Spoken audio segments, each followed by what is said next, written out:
being here. Let me apologize for being a few minutes later. It's a busy week, as you know. We have the oil and gas conference in Guyana, and so far it's going extremely well. It's the largest ever held in Guyana, and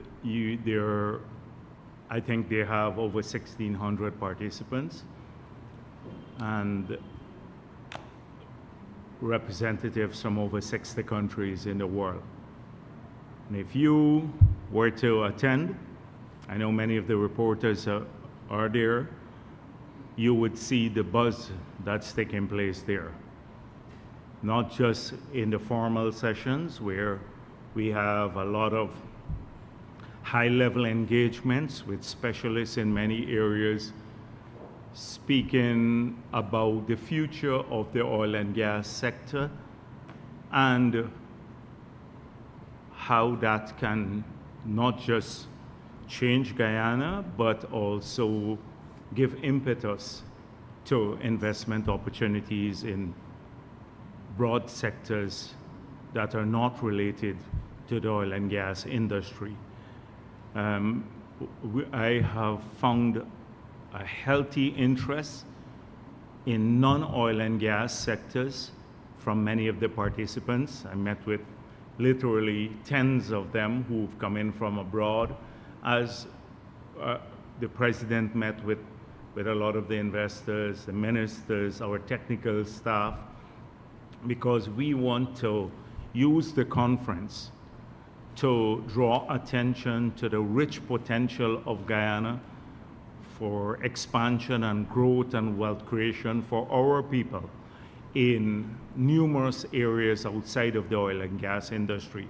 And this is consistent with our approach for economic diversification, with the view in mind that at some stage in the future, the prosperity from the oil and gas sector will decline. And if we want to maintain national prosperity, we have to, in the interim, create the other sectors to fill that gap whenever that happens. Or if we do not do that, we will suffer the same fate like many countries in the world where they have had short periods of growth and prosperity and then long periods of decline, particularly when they rely heavily on resource-based industries and not value-added activities. So the conference is going well. I've seen the buzz between investors too. There are lots of local companies that are accredited, and they told me they are making a pitch not just for partnership, but also for technology transfer. So I'm sure that the 1,000 odd Guyanese companies that now have a local content certification and are benefiting from about the 700 million US of procurement opportunities per year, that they will also, maybe not all of them, but a significant number of them would be able to grow their business in partnership with others who come in there who may have more capital or know-how, but might find it more difficult to navigate the Guyanese landscape, so they would want to do so with a local partner. This is really exciting. It's not a damp affair, and there's one thing that we pride ourselves on, that is clarity of our policies. The past government, when they had a foreign company running this oil and gas conference, it was done by a foreign company. Now it's a Guyanese who is running it. They have a secretariat, mainly of women, and mainly Guyanese women who are running the entire conference. And it's done at a level, international level. And I'm so proud of that. But the biggest complaints we heard from people in the, I think, 2 years that APNU did it with the foreign company, that policymakers could not say anything about what they intended to do in the sector. They had no policy to talk about. So they were very scarce there. The ministers would just go and make a speech and disappear, and the speech dealt with everything but policy. Here, if you ask us about any policy in any sector, we had a clear answer for you in the oil and gas sector. Or in education and investment possibilities in education, because a lot of companies came here to look at that. You have a number of AI companies that are looking for opportunities in Guyana, and these opportunities are not limited to the oil and gas sector, because you can use AI now to improve productivity in almost every sector. Apart from that, you have a huge number of companies that are looking to provide financial services. You heard me speak about the need to drag our banking sector up from its very conservative approach, which may have served us well in the past, and because it lent some stability to the system. But in the new environment, it acts as a hindrance to further rapid growth, because the instruments available can't support the rapid pace of change and the new sophistication of the real sector development. They need more innovative financing to make full use of the opportunities. So for example, more digital banking, discounting. We met with the president of the Afri-Exim Bank, and you heard his announcement about $1 billion, $1 billion US dollars that Afri-Exim Bank is prepared to make available here, including through the private banking institutions that would allow discounting of bills. This would be a big boost though for the local companies that may have a contract with ExxonMobil, small companies and large ones, and they may have to wait over a particular period for their payment. But they can easily go to a discount facility at a bank and get financing almost immediately on the basis of the contract itself without having to put up additional collateral. This is the kind of thing that happens in sophisticated, mature financial jurisdictions, but is absent in Guyana. And that's why I said we need to step up the game to that level. And I'm pleased to say that we had many such discussions. You have another group that has a financial payment platform, which might help us in the future, but they're not. We haven't settled on one, but many people are pitching their services here because they all bring different levels of sophistication. I saw one, a pitch was made to us yesterday, where with a simple app you'd be able to open your bank account. So for the many people in Guyana now who do not have bank accounts, who, like say in the Amerindian villages or the riverine areas or even along the coast, by just downloading the app with an appropriate bank, you can open a bank account without having to go physically present. Just imagine the future that we're envisaging, and that's why we're working on the digital society separately. We don't speak much about it, but just imagine in the future, every Guyanese with a bank account. So all future cash grants could be deposited immediately into your bank account. We don't need to go through the laborious process of cutting a check now and then having people go physically to collect the check, or their pension payments, or their wages and salaries, or for that matter, public assistance, any other payment made by the state, or even private institutions. It will make financial intermediation easy and ease a lot of the burden our people face. That's where we are heading. That's where we are heading. Of course, in the beginning, you have to get good data. And that is why the biometrics that we're collecting from the verification, from the registration exercise for the cash grant now, plus the new ID card that we will issue, these will be the platform on which we can then utilize these financial applications that will lend themselves to, as I say, ease of payment, etc. So it's a lot of things that are happening there. It's not just about oil and gas. Many people think it's about oil and gas alone. People are bringing their new technology for construction methods that would help us in the future in the buildings that we put up, higher standards, cheaper materials, more durable materials that would require less time to implement, like modular buildings. All of those are being exhibited there. I'm so pleased that the Guyanese are there in full force. You've also heard from the President that we are currently exploring a possibility of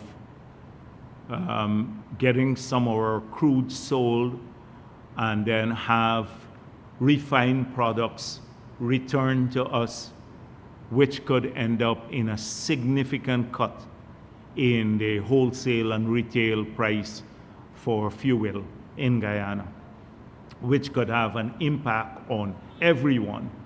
You would recall that we removed the 50% excise tax, the PPP government, to keep the prices down. That is why you did not see that. This has resulted in nearly $90 billion of taxes removed, because that is what it amounted to.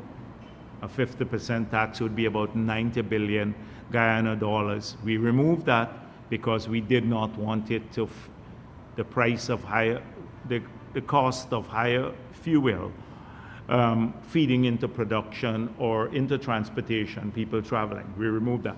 But if we now have the possibility, using our own crude, to bring down the refined prices here and store them, we would have not only energy security in large storage depots right in Guyana here. For example, we probably have about less than 2 months of storage capacity in the country with all the fuel depots. And they have to bring ships in smaller quantities because, small volumes, because of these storage depots. So you can't benefit from large ships coming in. That could have a huge impact on production, productivity, transport costs, on inflation. And we're currently examining a proposal which on the face of it seems very attractive to have that done, but of course we're doing proper due diligence to make sure that whatever we agree to serves ultimately our people, and it is to the benefit of Guyana. That's there. You saw also President Duque, former president of Colombia. He mentioned about the Global Biodiversity Alliance that we are pushing. Guyana is one of the leading players in this.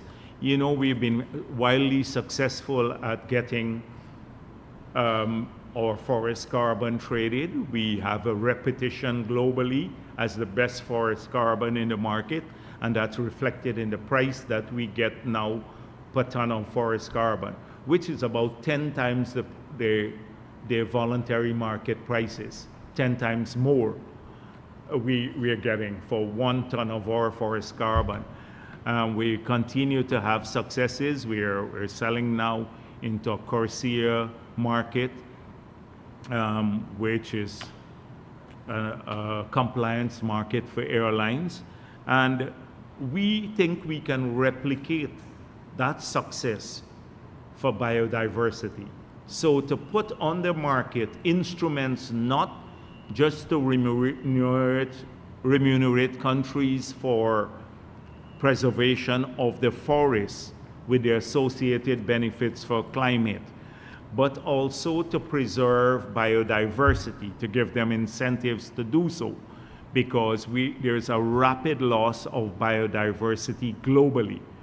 And if countries can be incentivized to do that, then we can slow down this loss of biodiversity.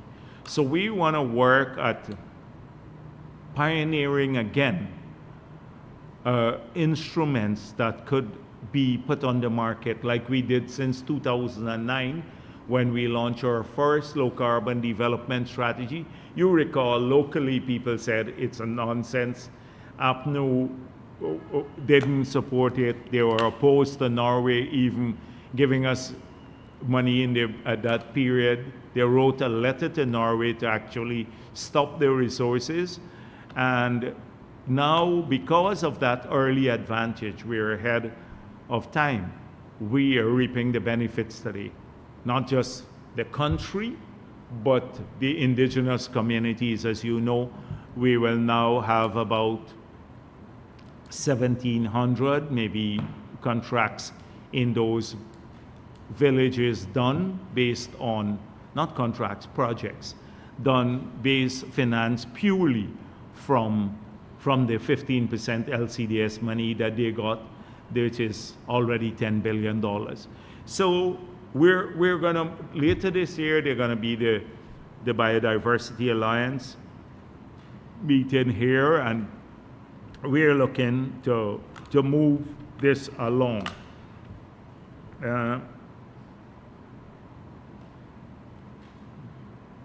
There were lots of other positive things that came out of the oil and gas conference, but I guess we can talk about that in the future.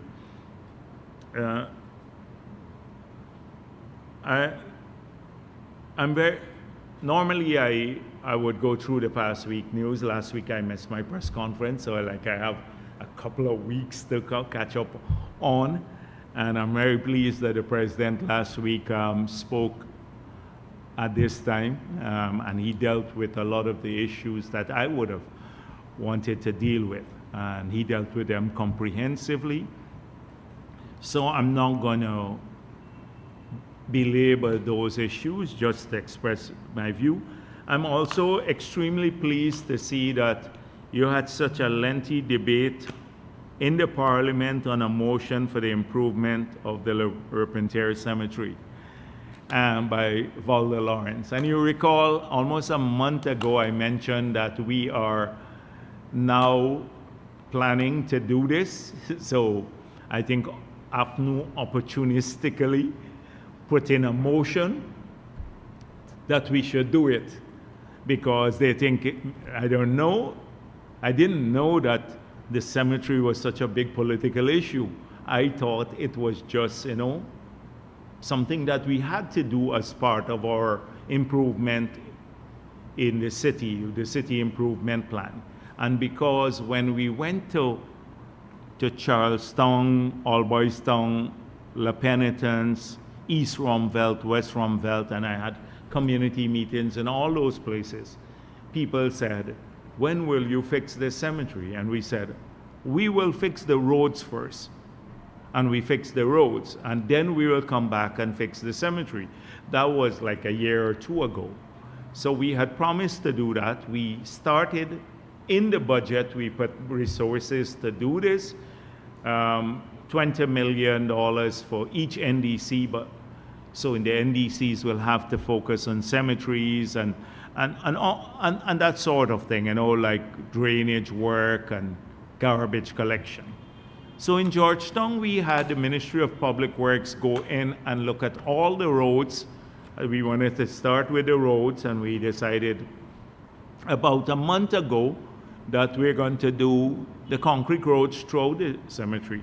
and in smaller contracts so we can give it to a number of small individuals. We hope they're not scared to go through the cemetery.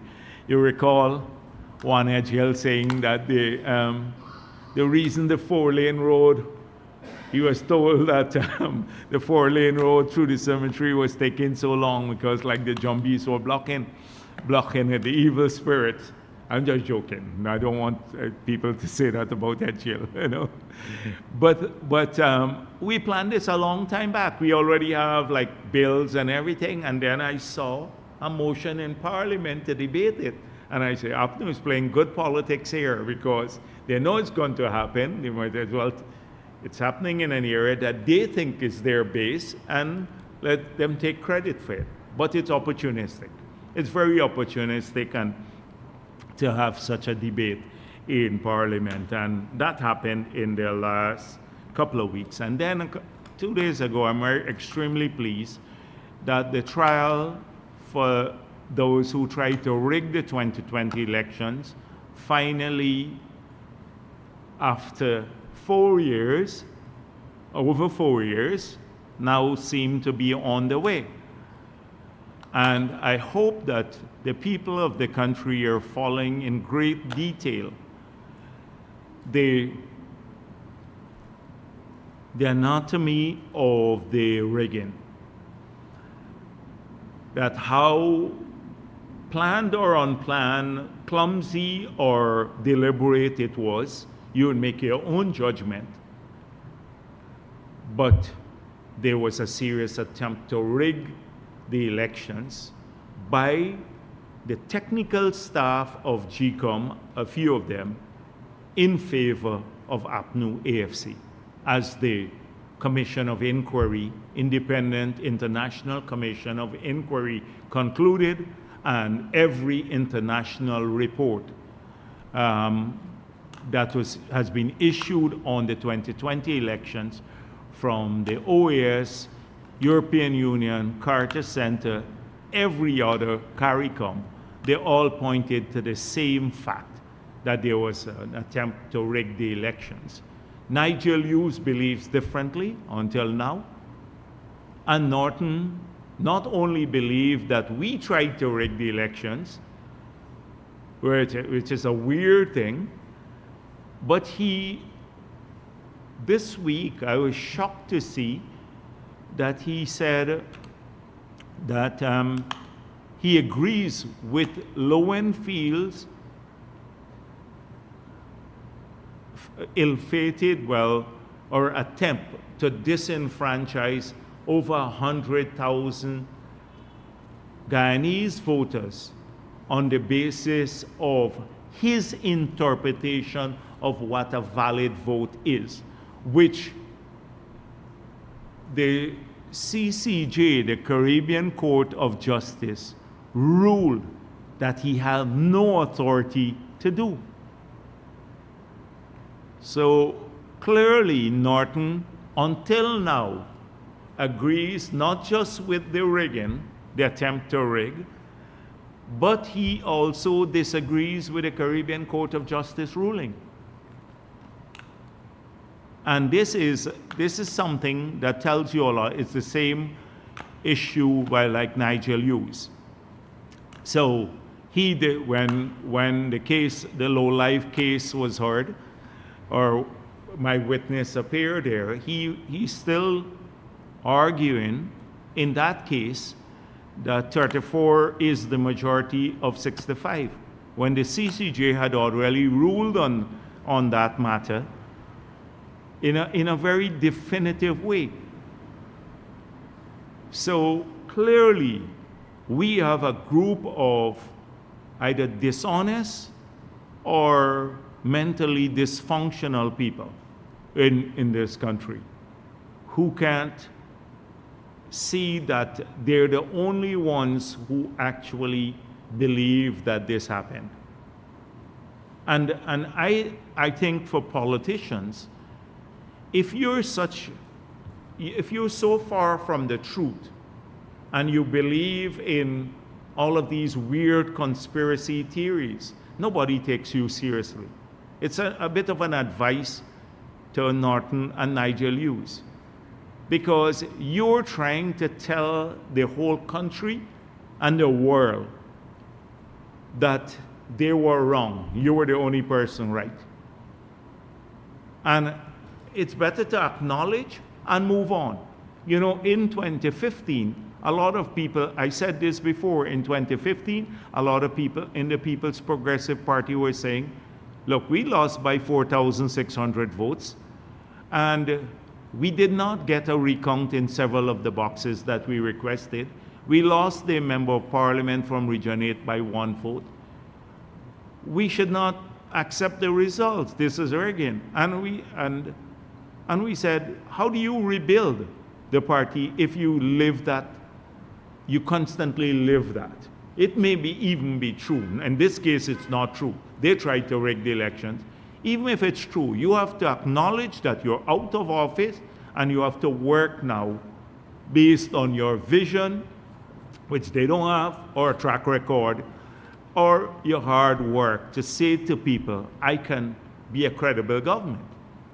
And that's what we did. We started working back the ground. So for them to stick to this, if you can't acknowledge something as basic as this, then there's no rebuilding. There's absolutely no rebuilding, and they're stuck in that lie. And people see through the lie. Because if someone would lie on something that is so known, so visible, so documented, how can you believe them to fulfill anything else they say? Any promise that they make to you? They are proven liars. They believe in the lies and they propagate the lies so openly, then you can't believe any promise they make to you. So it doesn't even, you don't even need to look at their promises, because they have no intention of fulfilling them. And this is what I saw in the last week again. You know, they could have just stayed quiet on the trial. They could have just stayed quiet on the trial. You don't need to look so foolish if you're a leader of a party. And that's precisely how they have been looking. So since I'm on Norton and saying about where things do, like that's coming out from that quarter, the PNC. So I looked at headlines. Norton defends low and field dumping of 115,000 votes. I just dealt with that. Number of cash grant registrants can be used as a gauge for eligible voters.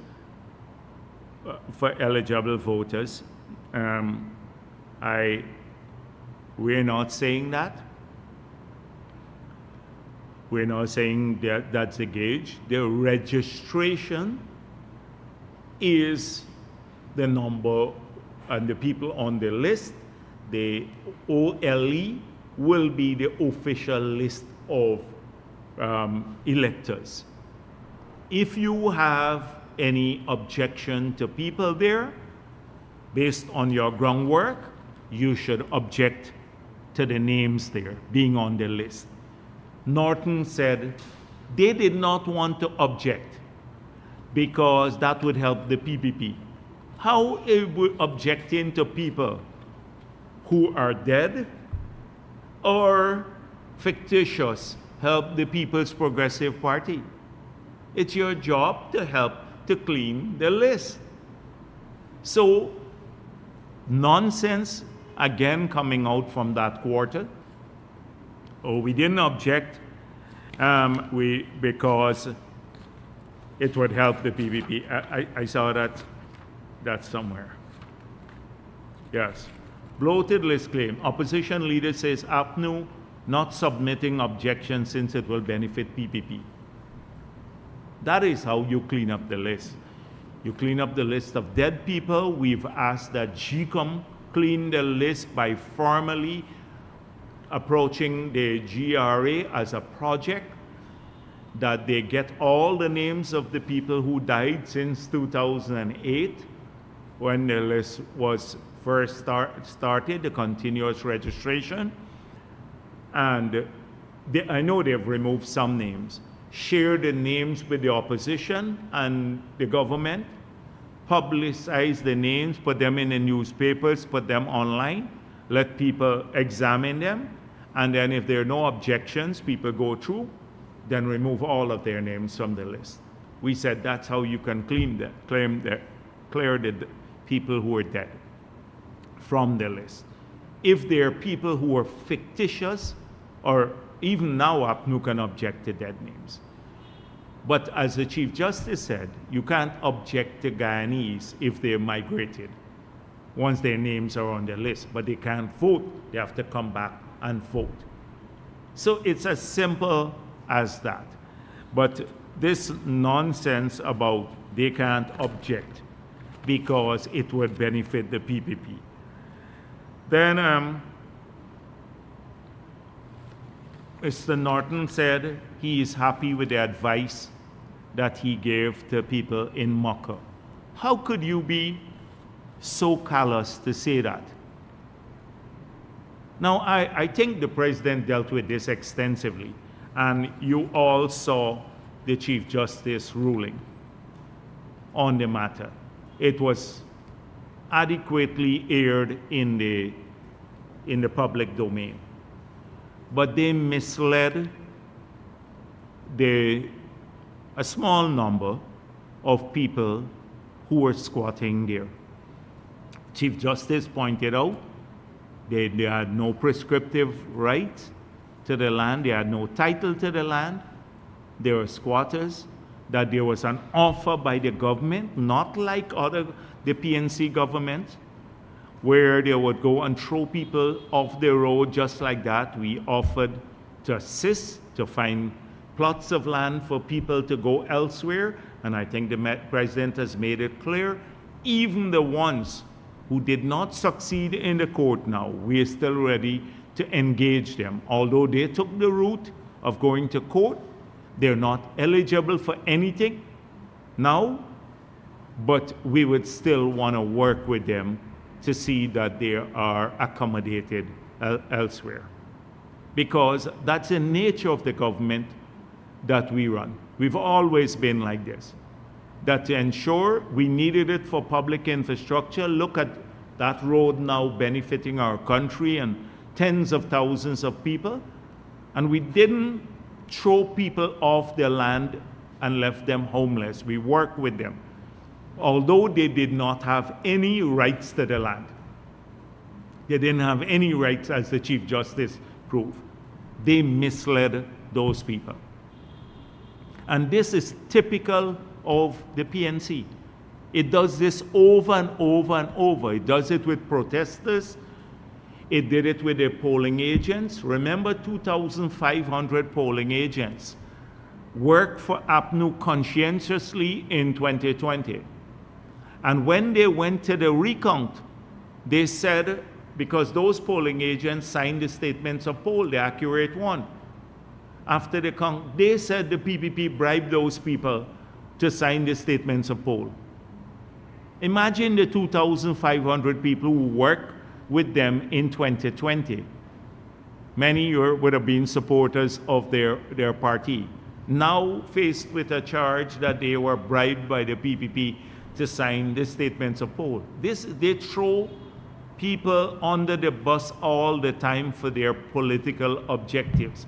They didn't care about these individuals. They didn't care about them. Thankfully, the other people in Maka, the 140 others who were there, who worked with the government, they did not succumb to this propaganda and to the stupidity that they were peddling on the ground, Nima Flubes and Norton. But a small group fell prey to the propaganda, and now they suffer the consequences. But as I said before, this is not a unique thing to the PNC. They do this all the time. All the time, they leave people, hang them out to dry. They push them to do things that, for political purposes, then hang them out to dry. Never will defend the people. And now, imagine the callousness of this all. How heartless can you be to say, I'm happy with our advice? This is what Norton said to the squatters and muckers. He's happy with the advice. Now they have a huge cost to pay, legal costs. Who's going to pay the legal costs? Would Norton pay the legal costs for the squatters? Who will pay their legal costs?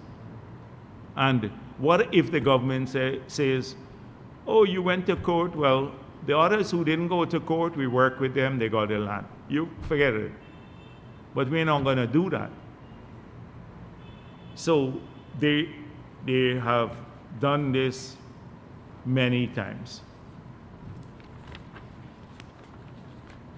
Mr. Norton also had some rhetoric when I was abroad. I saw something saying, oh, the PPP is planning to rig to get a landslide. Not to rig. I heard them mentioning, they're all mentioning landslide. We don't mention landslide. One group mentioned, oh, we're going to get, they have to intervene to prevent us getting 2/3 majority. We will win the elections. We're not predicting 2/3 majority and all of that. We will win the elections because of our work, because we are approaching Guyana as a national party, the People's Progressive Party, because we are treating all of our people equally, regardless of their race, their religion, or gender.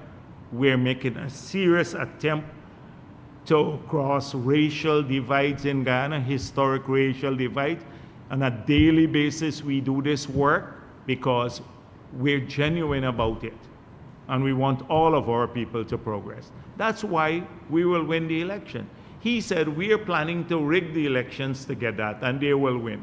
Now, you have to be extremely deranged to think that, much less utter it. Much less utter it, because, again, nobody believes him. Can you imagine walking into an APNU stronghold and saying, Norton said the PNC will win the elections? Even they don't believe that. They don't believe that. They would say, this guy must be smoking something.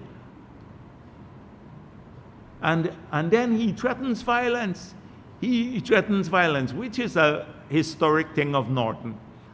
I don't take him too seriously. He's always done that, this bravado, trying to sound like a strong person. If he breaks the law, he's going to face the consequences.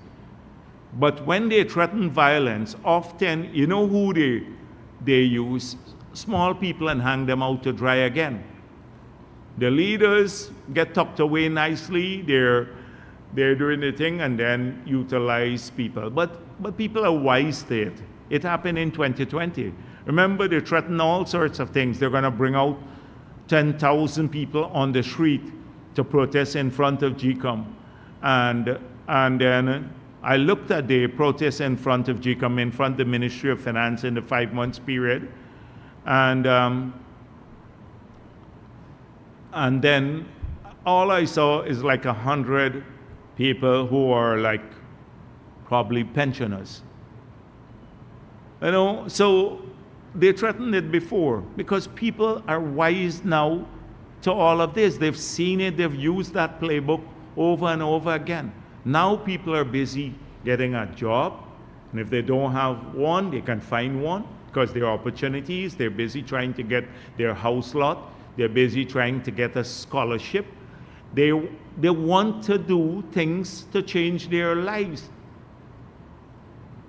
And that brings me to the vile comments that were made by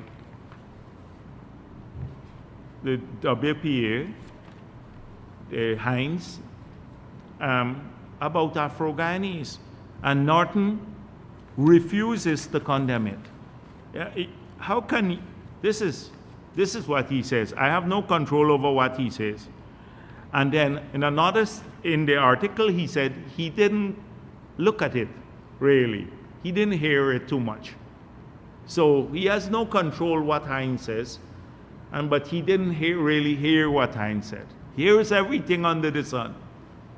Here's everything under the sun, but couldn't hear this vile sort of abuse of Afro-Guyanese. And where are the TIGI and the red threads and all of those, the conscience of the society now? Where they didn't say a word. So these people are from a different era. Now, David Hines was part of the last government.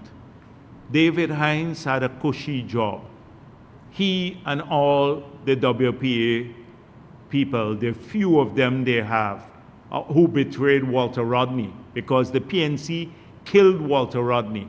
That's the finding of a commission of inquiry report. The PNC killed their leader, one of the leading scholars in the world. They snuffed his life out, bombed him. They killed him because he dared to speak up against the dictatorship that the PNC had at that time. They were fearful of him. And these people today, they forgot all of that. I think they were the ones who probably betrayed Walter Rodney. But that's history. We don't need to go back to that history. In the 5 years that APNU was in office, the entire small leadership of the WPA had very cushy jobs. They were working for super salaries in agencies like the SARA or somewhere else. Almost the top leadership was working there, and consultants, etc. What did he do? Did you once see David Hines speak up for jobs for Afro-Guyanese, or for that matter, Guyanese? Well, forget Indo-Guyanese and Amerindians and mixed people. They don't exist even in the minds of these racist guys. They don't even exist. Mixed people and Indo-Guyanese and and Amerindians don't even exist. They're like from a different universe. So they're not human, so they must, not treat them well. But what did he speak up for Afro-Guyanese? When APNU took away the children grant, did he say, all right, just give it to the children, Afro-Guyanese children? Or give it to all the children, but particularly there? They took it away from children there. When they didn't give a single house lot to anyone in Region 10, but gave Lowenfield 215 acres of land there that could have built 1,000 house lots. What did he say? Where was the advocacy for land for Afro-Guyanese? When the people were losing jobs in drove, where were these people? So now he wants Afro-Guyanese to reinstall them because they own Afro-Guyanese. That's what he's saying. If you ever stray from us, you're then subjected, you gotta be a soup drink. I don't even want to mention the words are so vile that he mentioned there. But you gotta be really a sellout because you belong to us. But belong to us only as a vote bank, to put us in office so we can enjoy the benefits and we can treat you like dirt. That is because that's precisely what they did. You check around the country, check even the contracts. You have more Afro-Guyanese small businesses now than when they were in office and getting contracts, and big ones too, getting contracts. So, never mind all of that. You must stick with us. So, you have to be peculiar. So you have to be unthinking. You just have to stick with them to get them in power and to get them enjoy the benefits. Now, a lot of people who are coming to us are doing so not because they're selling out anybody, because they're smart people. They think for themselves, young, bright Afro-Ghanese and older ones too. They're smart, they think for themselves, they believe in making choices for themselves, they're ambitious, they're persuaded by arguments, they can think logically. And when they apply all of these skills that they have, what conclusion can you come to? Because look at the track record of the two parties. After 28 years in government, we became poorer than Haiti. It wasn't poorer than Haiti for Indo-Guyanese alone. It was poorer than Haiti for all of us. We all suffered. And then in the 5 years, you didn't do much better. So, they have to conclude you have no track record to speak of. And secondly, when they listen to the statements that they say, they have no vision for the future. They can't give a coherent view on the oil and gas sector. Both APNU and AFC, they're saying when they come into office, they will review the PSA, then they will think about what to do. Compare that with the PPP. When we're out of office, we laid out our plan, we are implementing it. They can't tell you much what they're going to do. Now, on one, they want to double the children grant. After taking away the 10,000, we increased it to 50,000. Norton said we'd double it 1 week, and then later link it to attendance at school. Another week. They're just all over the place. All over the place. No clear vision. As I said before, they want to distribute $1 trillion from the oil and gas sector, and we're collecting 500 billion, half of that now. And their proposal that they put out in the public domain is to distribute 1 trillion, not leaving out infrastructure. They're not going to spend on infrastructure. Listen to the oil and gas conference and people talking to specialists about how infrastructure is crucial for the future growth.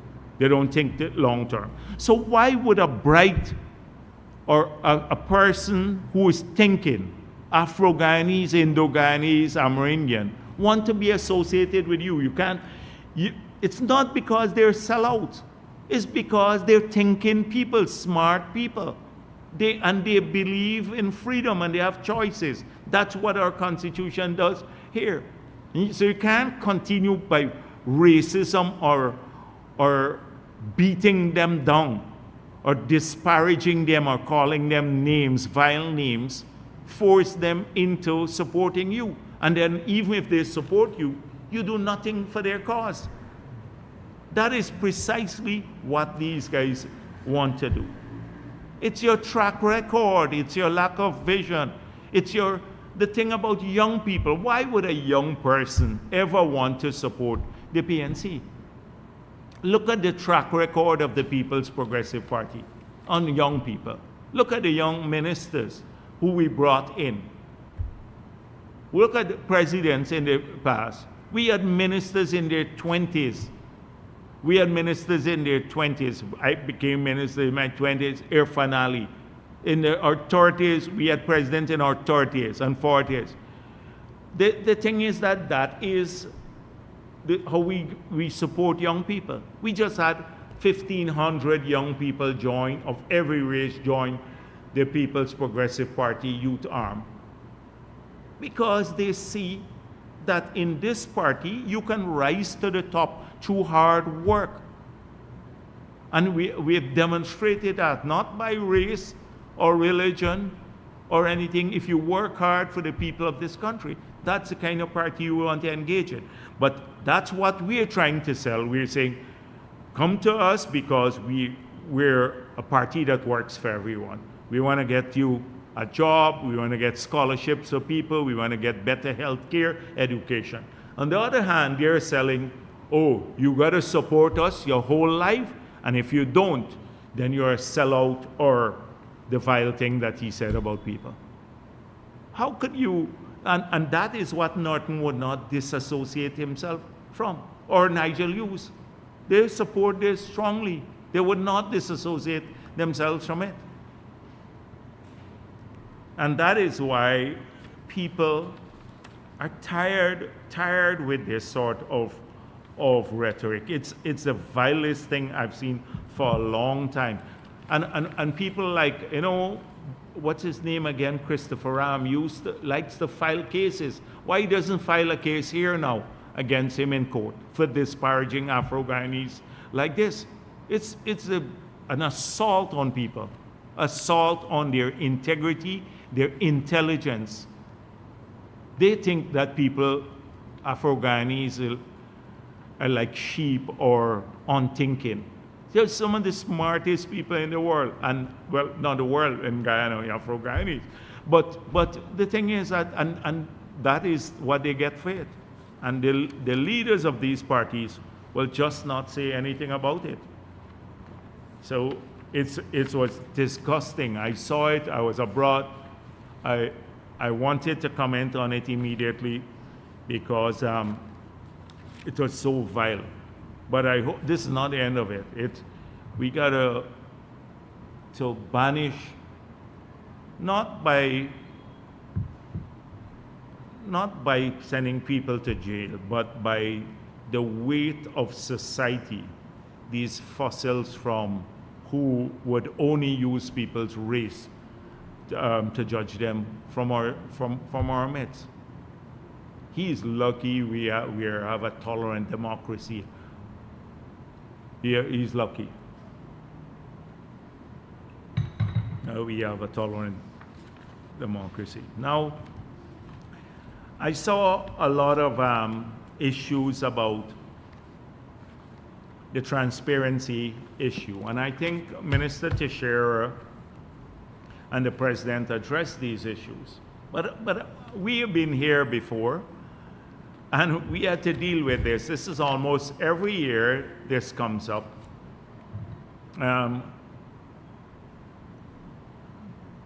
So it's nothing new. I hope that people would have looked at the entire report, some people. So here are some facts. So they said we slipped 1 point down. But in this report, it speaks about, this is the report, you can get it on the site. It has significant improvers. So Guyana, Dominican Republic, and Uruguay have been the significant improvers in Latin America. So we are the 3 countries that came up as significant improvers, starting from 2050. And I'll come to that in a minute. The significant decliners, this is the 2024 TIGI report. Significant decliners, the United States of America is here, went down 11 points, lower than Venezuela, which went down 8 points. So they're saying the United States of America declined more than Venezuela, that Canada went down at the same rate as Venezuela, 8 points. So, and these are supposed to be the democracies, the countries we look towards for a view on whether we are doing things well. I don't believe we should, but that is how people process it here in Ghana. So the United States, in the same, when we had in this report, the same one that you're hearing all APNU talk about, and say, yeah, they agree with the TIGI report and all of that, not Transparency International report and massive corruption. We're seen as an improver, significant improver in the region, one of the 3 countries that had significant improvement. That's what it's described as in the report. And significant improvers, and the significant decliners include the United States of America and Canada. And both Canada and the United States declined as low as Venezuela, or one even worse than Venezuela. Now you ask President Trump if he agrees with this. They should go and ask the US administration. In this year alone, on 2024, the US slipped by 4 points. So that was under President Biden. And they said the courts in the United States, they criticized the courts in the United States of America. Now the United States of America, with all of its difficulties, is still one of the biggest democracies in the world, the greatest democracies in the world. And people value free speech there in the United States of America, and they practice it and they defend it. The Trump administration is not only defending free speech in the US, but you should listen to J.D. Vance's speech at the Munich conference, a defense of free speech. And with all of the complex systems in the United States of America in their judiciary, it's still seen as one of the best in the world. But they lost 4 points on the index. We slipped 1 point. They lost 4 points on the index, slipped 4 points because they complain about some in the judiciary in the United States of America, the same TI report. So often you have to assess these reports in perspective and in their full complexity. Here, it's easy to pick one word out of the report and say, look at how Guyana is performing here. So now that that is the report itself, you would recall that in 2019, we had an improvement on the APNU, an improvement in the index.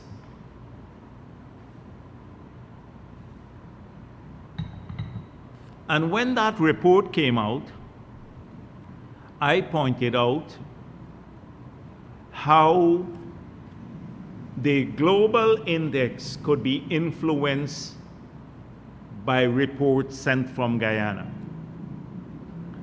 So in the 2020 Transparency International Index, there was a link, and you can go and check it now. It's still there.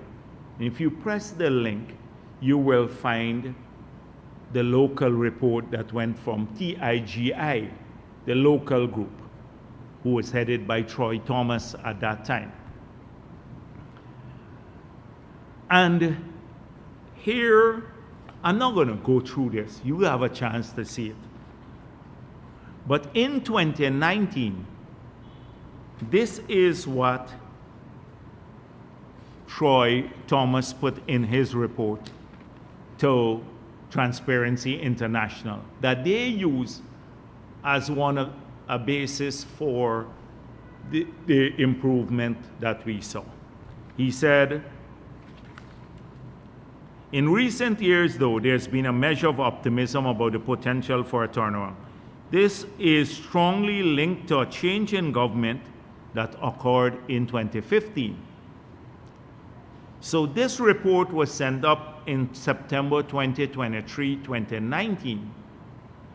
It didn't mention a single word about the no confidence motion. It didn't mention a word that the the government has refused to go to the elections and respect the Constitution. It didn't mention a word about the CCJ ruling, which came in June of 2019, saying that the government had fallen and they should go to elections, and they were in a caretaker mode. We're in September 23rd, 2019, we were protesting for free and fair elections, pushing the government to call the elections, and they were refusing, defying the Constitution and the CCJ ruling. Not a word about that. Now, this is transparency globally, not a word about it in the report. So that's it. Here are some other elements of the report. There have also been a number of positive steps taken by the new government, including making petroleum contracts publicly available. I don't know what Kaichor News would have to say about that, but you recall we were fighting to get for 2 years. They did not release the 2016 agreement that was signed. But in this report from the local chapter here, TIGI, to Transparency International, sent there, they said the government was making petroleum contracts publicly available.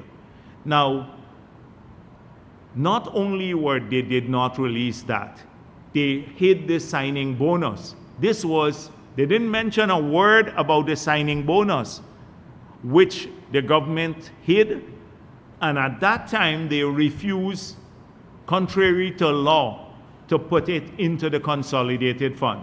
It was illegally held outside the consolidated fund. 18 million, not a word about it. Not a word that it was only when we got into office that we then posted all the field development plans to the website for all the projects that were approved so far, and also the environmental permits. And that is how people could have compared their mediocre environmental permits to the robust ones that we have had now issued, because they reposted all of these on the website. But this happened only after we got into office in 2019, September. This is a lie from Troy Thomas, TIGI, the local chapter, saying the new government, including positive steps by the new government, including making petroleum contracts publicly available. Blatant lie that went to the Transparency International. Dismissing employees found guilty of corruption. I can't recall much of that happening.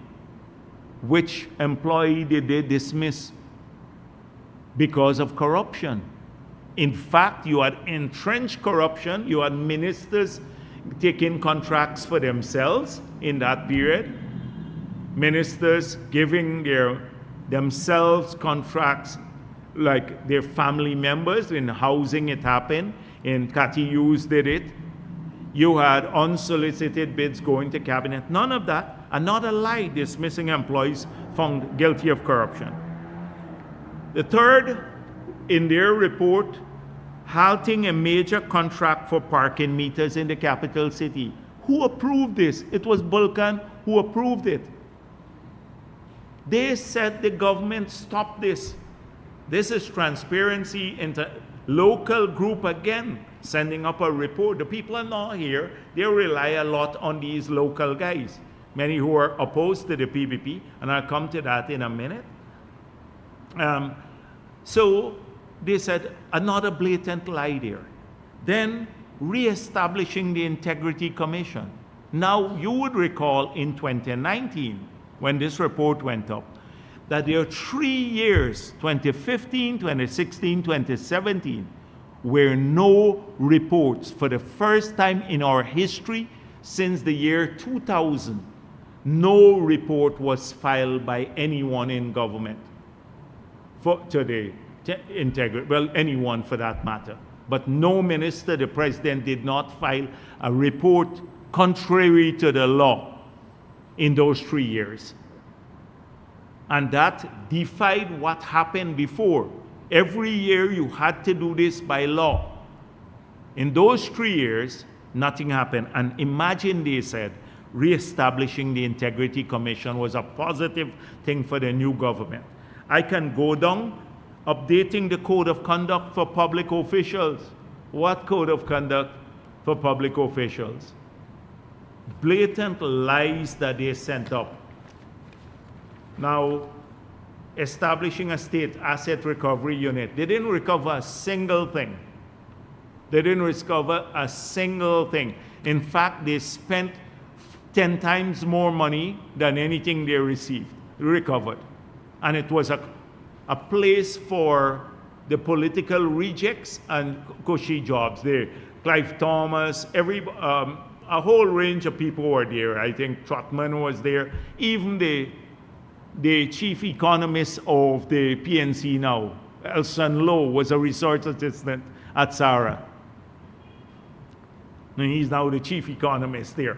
So how do these indices, or how are they composed, and where do they get their record from? Often it's the local people. So I just demonstrated to you how in September of 2019, the local group sent up a report to the international group, and they published that report along with their ranking. And we saw an improvement on the basis of the lies told in this report. Now, that report came out before the elections. It was January of 2020, based on this information. This was sent in 2019. Thereafter, the PNC, we discovered that they spent $419.5 billion without parliamentary oversight. Nothing that they can say about us now, anything they can say about us now would pale into insignificance compared to that in a global standard. $419.5 billion without parliamentary oversight. That was not commented on in the 2020 report, because we discovered it when we got into office. No parliamentary oversight. The stealing of the elections. That's key to transparency. They tried 5 months to steal the elections. I talk about the no confidence motion. Nothing there. Not adhering to constitutionality. The tender board didn't say anything about the breaches throughout that period, including not complying with the law of posting the contracts. The transfer of thousands of acres of land, including title to the land, without any payment or any public procurement process. All of these things were not even mentioned. And so when APNU talks about transparency and TAIGI and all of the others, now what I would like to find out is, nobody knew in Guyana when this report went up from TIGI. They didn't publish it here. So the media didn't know. We didn't know. It's only when Transparency International posted it as a link we knew. So if you are a transparency organization in Guyana, you have a duty to put a report, if you're putting together a report, and publish it locally and say, we're sending this report up, so that the people of this country would see it. I wonder if they sent up a report. I'm wondering now what report they sent up. And trust me, I would not put it past them, because they're hostile to the PPP, to again send up a negative report, like how they whitewashed the whole APNU period based on what I just said in 2019. This is a group of people who are hostile to us. So for example, and now I've seen Gulsaran coming forward, and Gulsaran is a big apologist and a blatant liar for what he's trying to make it seem why APNU, that APNU did a number of things that caused their improvement. Nothing to do, so he's fabricating things, for example. He talked about the amendment to the anti-money laundering law that the PPP refused to do in the period before 2015 that was done under APNU. We didn't. You recall what happened? APNU had the majority in the parliament. APNU AFC were the majority in parliament. They frustrated any attempt to amend the anti-money laundering law. Just go back and check that. He says, oh, that was one of the reasons why they had an improvement in their period. But they whitewashed all the wickedness, the TIGI that took place in that period. I shudder to think if they had taken those issues into consideration, where we would have been on the index now. The egregious things I mentioned earlier, because they were whitewashed. But now, apart from whitewashing APNU's track record, they're trying to invent positive things for APNU, why they had an improvement, APNU AFC. So this first excuse that he made in the Stabroek News, which gives him a platform, is that we didn't want to do this. They blocked any amendment to the anti-money laundering law because they wanted to force the country into a crisis at that time, as they did with cutting the budgets. They cut $90 billion from our budget in the period for Amerindian development and for everything else because they control the parliament. We could not pass anything in parliament, the PPP, because we didn't have the majority. He forgot that. Secondly, he said that the public procurement, they brought into being the Public Procurement Commission. And you know why the Public Procurement Commission came into being? Because in opposition, they were saying they should get 3 of its members and we should get 2. And we said, no, the government should get 3 members, or 3 members would be recommended by the government and 2 coming from the opposition. And they refused to budge on it. All the years we've been in office. So what changed in 2015? They became government, and we said, you are entitled to recommend 3 because you're government now. And we're opposition, so we would recommend 2. That is changed because of our position. That's how it came into being. Not because of APNU loving it or anything else. And the same Public Procurement Commission found a breach about what did they do? Patterson. When he took this unsolicited bid and spent illegally, they spent nearly $160 million that he's charged for now. So again, a distortion here coming from Gulsuran.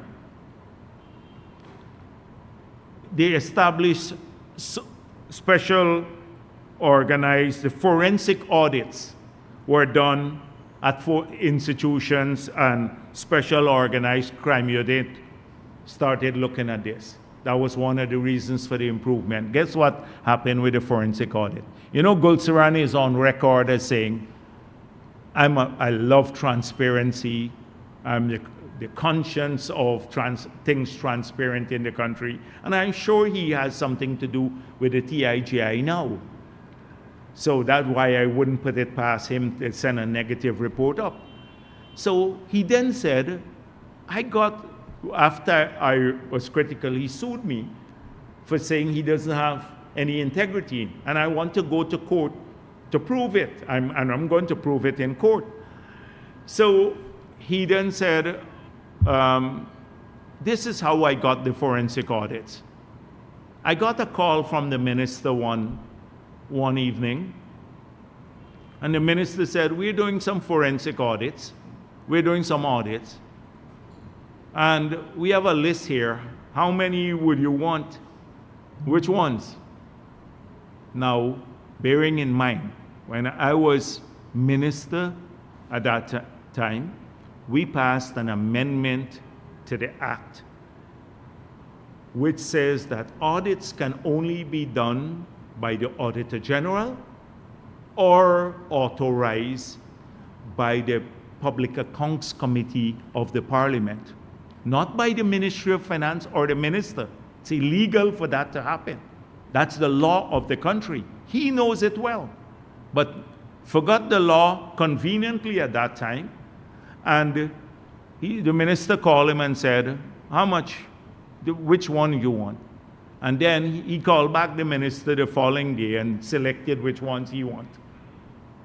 And he got tens of millions of dollars to do these audits. He was picked because he was close to them. He was the same. So this is how, and someone who says these things must be publicly tendered.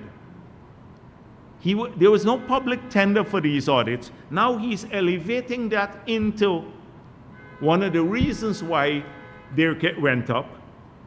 Then he spoke about, I need to go through this all because it's in Starbuck News. And one thing, if you don't respond to it, this false narrative persists because it's in print. That somehow people will think that, yeah, there were real reasons why APNU improved in the index, not because of the lies they told. That's why I'm going through them. He mentioned the Integrity Commission report again. They named the chairman. Forget to mention 3 years gap in integrity, the submissions to the Integrity Commission. Then he said that they did the Extractive Industries Transparency Initiative. Now, I have a document here that 2009, if you look at it, it's a joint concept note. You would see that under the EU flag with the arrangement with Norway, we made a commitment to join EITI since then, and we were working on that process. And the same thing with the EU flag. This is a commitment we made since then. Look, it's in this document, 2009, the joint concept note that we had with Norway. You can find it here. He said APNU did it. That's one of the reasons why. Another lie. And then the enactment of the now repealed Natural Resources Act. So the Sovereign Wealth Fund, which they went to Parliament after the no confidence motion, when Parliament should not be meeting because the government had fallen, and passed a Natural Resources Fund Act. And he touts this as one of the reasons why they did this. There are a couple of other minor things he mentions here. It's a blatant lie. So whitewashing in a healthy dose by people like Goldstein. So I wonder what connection he has now with TIGI. He would whitewash this, and I wonder if they sent up a report that the country has not seen, like they did in 2019, that would lie about everything. So when I look at what they said about Guyana, it's minimal. They talk about, so I clicked on just the header which says, captured by political elites and or elites in Guyana. And then I clicked on the link, and it takes you to this site, which is called Inset Crime. And Inset Crime is talking about the same things we know about, gold smuggling, that is it, but that's it. Mercury smuggling, some drug trafficking, but not a single mention about or how much we're getting and intercepting, etc. And it speaks about the corrupt judiciary. I wonder if the people in the judiciary here have something to say. Inside Crime found that judicial bodies are involved in corrupt activities without naming anything. I wonder what they think there. And for example, mining groups and their political acolytes have co-opted these institutions in their favor. So that is what they're talking about, capture of state institutions and benefiting from illegal things. overall, I think the report is a damn script. I went into it in great detail to show you about these NGOs, the Red Thread type and the human rights bodies, these one-person organizations or fossils that are linked to party, or people like Gulsaran and the TIGI group that historically are against the PPP. They would never show all the improvements that are done on the PPP. Every system you have, from the Procurement Act to the anti-money law, to the banking legislation, to New Companies Act, I can go down a long list, were done under the PPP. In the period under APNU, we had a period where policy was not done. We have vastly enhanced the framework, and so even they had to acknowledge this, that the framework has been phenomenally strengthened, in even Transparency International, but it's a compliance with the framework. That is an issue. So I just thought I needed to do that a bit, because I wanted people, we're not sensitive to these issues, they're never gonna win over the TIGI or so. They're hostiles to the PPP, or a fossil like Gulsaran, like Gulsaran. I'm waiting for the court date to prove that he lacks integrity. So, but we needed to address some of these matters. There are lots of other things I wanted to talk about. Maybe I saw Nigel Hughes, my staff said to me, I don't watch it. So he started his press conference. Good afternoon, Dr. Jagdeo. I'm sure you're paying attention this afternoon. Don't flatter yourself. I can't bear to watch stupidness. You know, my staff, maybe one or two of them would watch and to give me a report, and they often add to the few viewers that they get, you know, because I think some of our people just watch for a comedy show. Well, but I just needed to speak a bit about the land issue. I have a headline somewhere. I should have it here among my paper. I just printed it out. Oh, this one this is a rich one from Kaichor News. Well, my dear friend Glenn Lal, I don't want to call him criminal. I use that for Rickford Bork alone to get under his skin. But he is also another criminal. So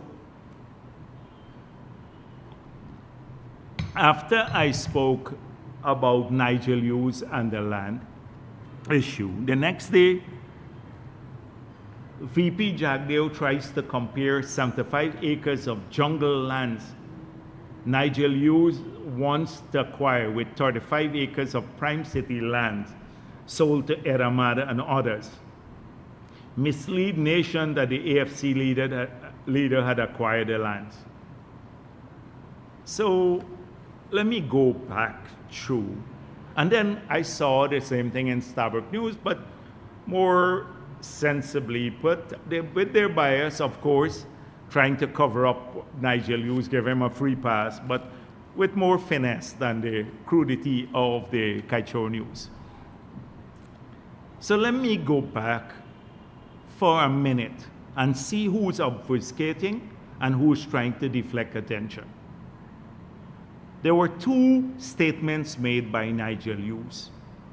One, that we were selling land to Eramad at a preferential price of $30 million.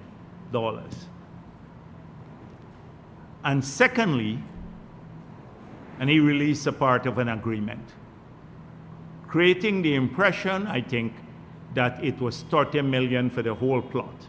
Nevertheless, that was his statement. The second one he made is that the government should not, this is election year, should not really enter into serious contracts because it's election year. Maybe dispose of land, etc. Those were two statements. So he started the conversation on land policy. I came here and I said, let's talk about land policy when Nigel Hughes and his party were in government and here APNU. I pointed out first that in the Ogle Providence area, that same area there, that in the 2 years after the no confidence motion, they allocated more land, transfer titles to a lot of the land without even collecting the money than we have allocated in the 4.5 years of PPP government. In the period just that. So that's one fact which they can't run away from. We did it through a bidding process.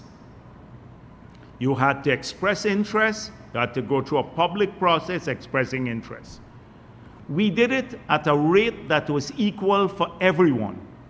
The $30 million was every single person who acquired or company who acquired land there for housing development through a public open process. They did so at the same rate. So Ed Ahmad did not get a preferential rate. We established further that none of these people, none of the developers had received title to the land, unlike APNU, without even paying their received title, which is illegal, in fact criminal.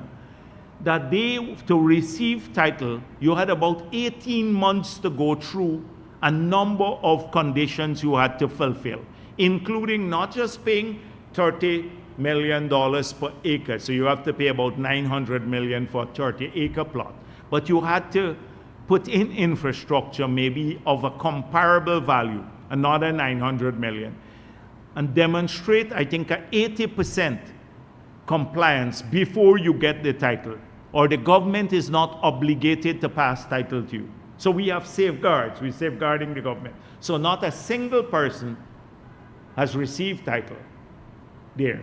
Ed Ahmad was not treated preferentially. They used to say he's pro-PPP. I dealt with that too. So that's clear. Then the duplicity of it all, which he's trying to get away from, is that he was the lawyer for the firm that got 20 acres at $26 million in the same area, in fact, in a more prime area than any of these people got. $26 million per acre. He was the lawyer. He said, oh, I was not party to that. He was the lawyer. He knew. He was part of the discussion. So imagine the evil, lying nature of this person. He goes to question a person getting it at $30 million an acre without title pass. They have to make a lot more investment.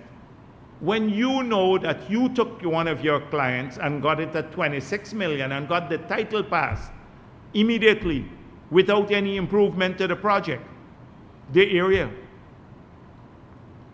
It is that I was pointing out, that he knew that. And then further, he was the company secretary and a director for another company that got 10 acres of land in the same area just by Earl's Court at $10 million per acre. Just in that area, and they were supposed to put up a 72 apartment building for housing. You didn't even see groundbreaking for that as yet. And he had duty now, because as an officer of the company, you made that commitment too. That's the company that got the land. He was a part of the company that got the land for $10 million per acre, and they made a commitment to put up a 72 apartment building, and nothing ever happened in the same area. Imagine knowing that, and then you go and question how a person going to buy land for $30 million per acre, and they haven't even gotten the land as yet. They have to develop it before they get it. That is what I was questioning. It is his duplicity, We keep missing it. He comes up all the time. Oh, I don't mind being investigated because that's pushes the issue down the line. I want another comprehensive inquiry for land. He wouldn't touch those things. Oh, I can't speak about these matters, client confidentiality. The same bullshit he gives us with Exxon, his contract with Exxon. He's on the payroll. Oh, I can't, I'm separating myself, but he appears on their behalf. That is what I was questioning. So all of that got lost, and they said, we are deflecting. We came out, we explained how the land in the area, what we have done. We issued the documents. You can see the contract, a massive contract that each developer has to sign. And we pointed this out. Oh, we are deflecting from Edamat. Who is deflecting? He is. He does this all the time. So forget that now. Then the land now, the jungle land. So I saw he repeat the land had bush at his press conference. The land had a lot of bush. So his new criteria for collecting land now, any land you see have bush on it, you just go and take it. It belongs to you. Once it got bush on it anywhere in this country, or it's part of the jungle, so what? It's bushland. That's it. Take it. So the second point he made, that was the first point I had to address, the duplicitous nature of price for land. The point about pausing in an election year.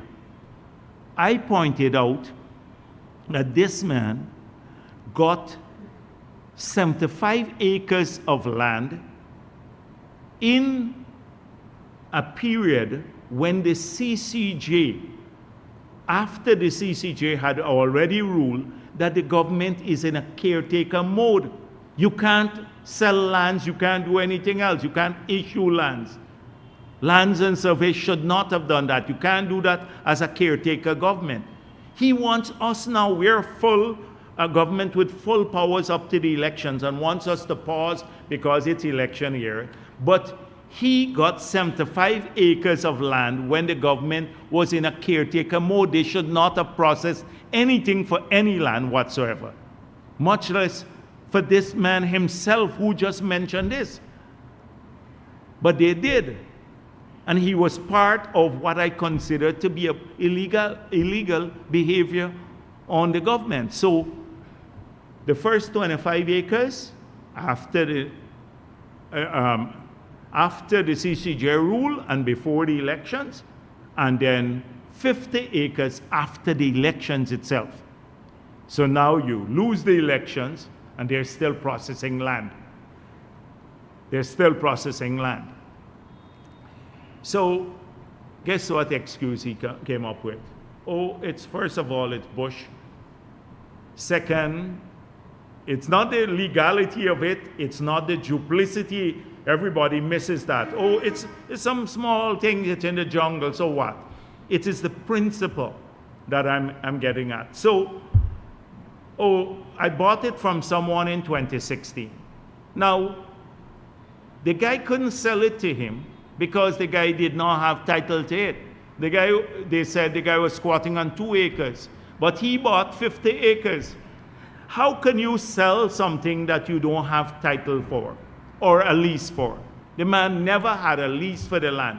Now, Nigel Lewis can't be so stupid to think that you could sell something that you don't own or don't have any rights to.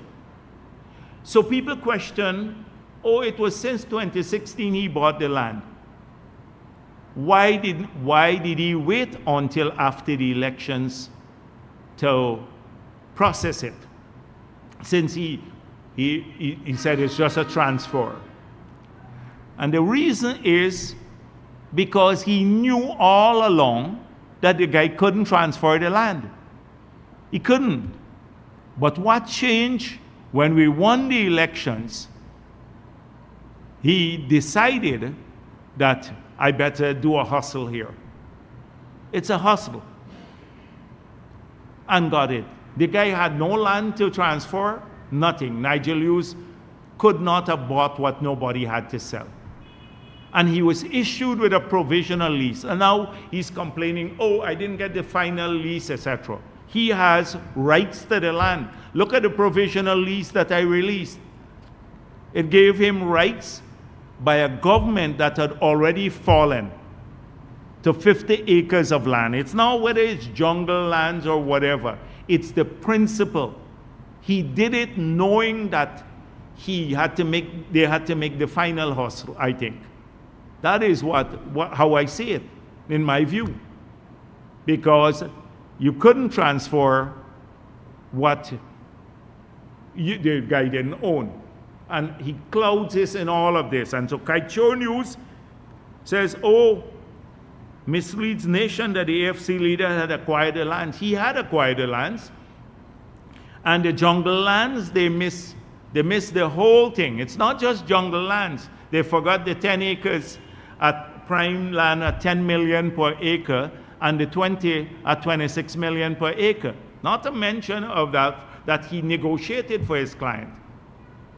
It is an attempt every day to whitewash the illegalities and the transgressions of these people who now have the high moral standards. Imagine Nigel Lewis lectures to us, election year, please don't do this. This is how it works around the world. Not that it works anywhere in the world. And then you were busy trying to transfer lands that you knew could not be transferred to yourself because you had no rights to those lands after the elections had already taken place. It's just illegal behavior. I'm going to end here. I think that I've gone long enough today. Yes, please.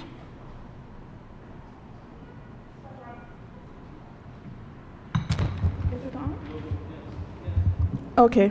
Svetlana Marshall from News Source. Yes, sure. Mr. Jagdeo, you spoke about the energy conference. Yesterday, the government consultant, Winston Brassington, said that the gas-to-energy project at Wales would likely be delayed even further, hinting at a 2026 completion date. What are the financial implications for such extensive delays?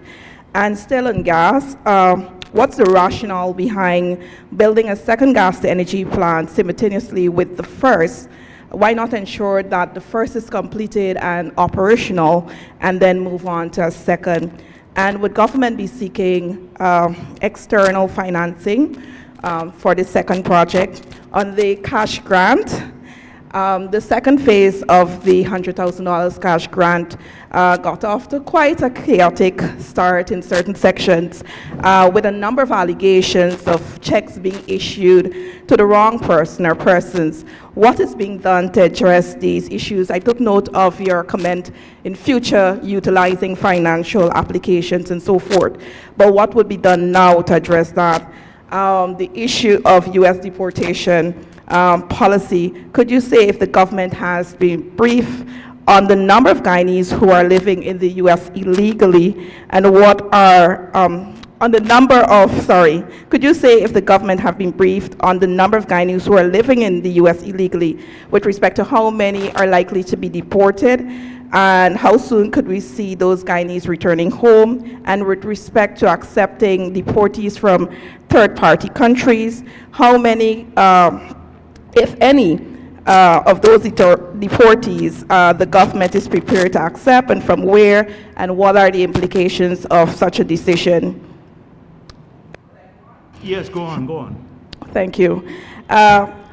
Before I move on to my other topic, on the cash grant, there are persons who may have been able to register for the cash grant, but probably left the jurisdiction or sick, or for some reason unable to uplift the cash grant or the check. Would they be able to authorize somebody to uplift that check? We see the former U.S. Secretary of State, Mr.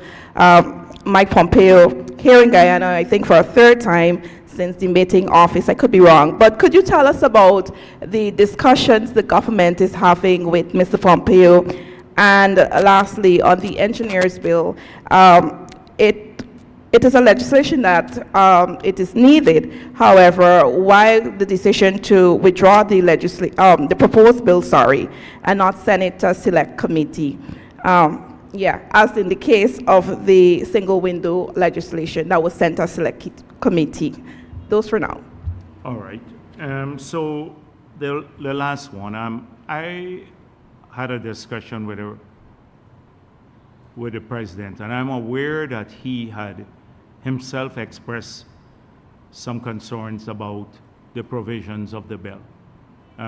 We believe that it was prematurely tabled. I'm going to say that. It was prematurely tabled. It had nothing to do with the opposition concerns. That is why we remove from the order paper, the bill from the order paper. We believe that it should be dealt with in greater detail and reflect the complexity of the situation here. We want a bill that would enhance quality, but would not become a humbug for people practicing their craft. And so that was the simple reason. The president himself, long before this matter came up, expressed some concern about that. But I think it may have been tabled before those concerns were expressed. No, because we believe that we should put a good draft, even if it has to go to select committee, that reflects the executive views first before to try to negotiate a position in select committee, which often is a long drawn out process. We could probably get that done faster. On the Mike Pompeo matter, he came to address the energy conference, and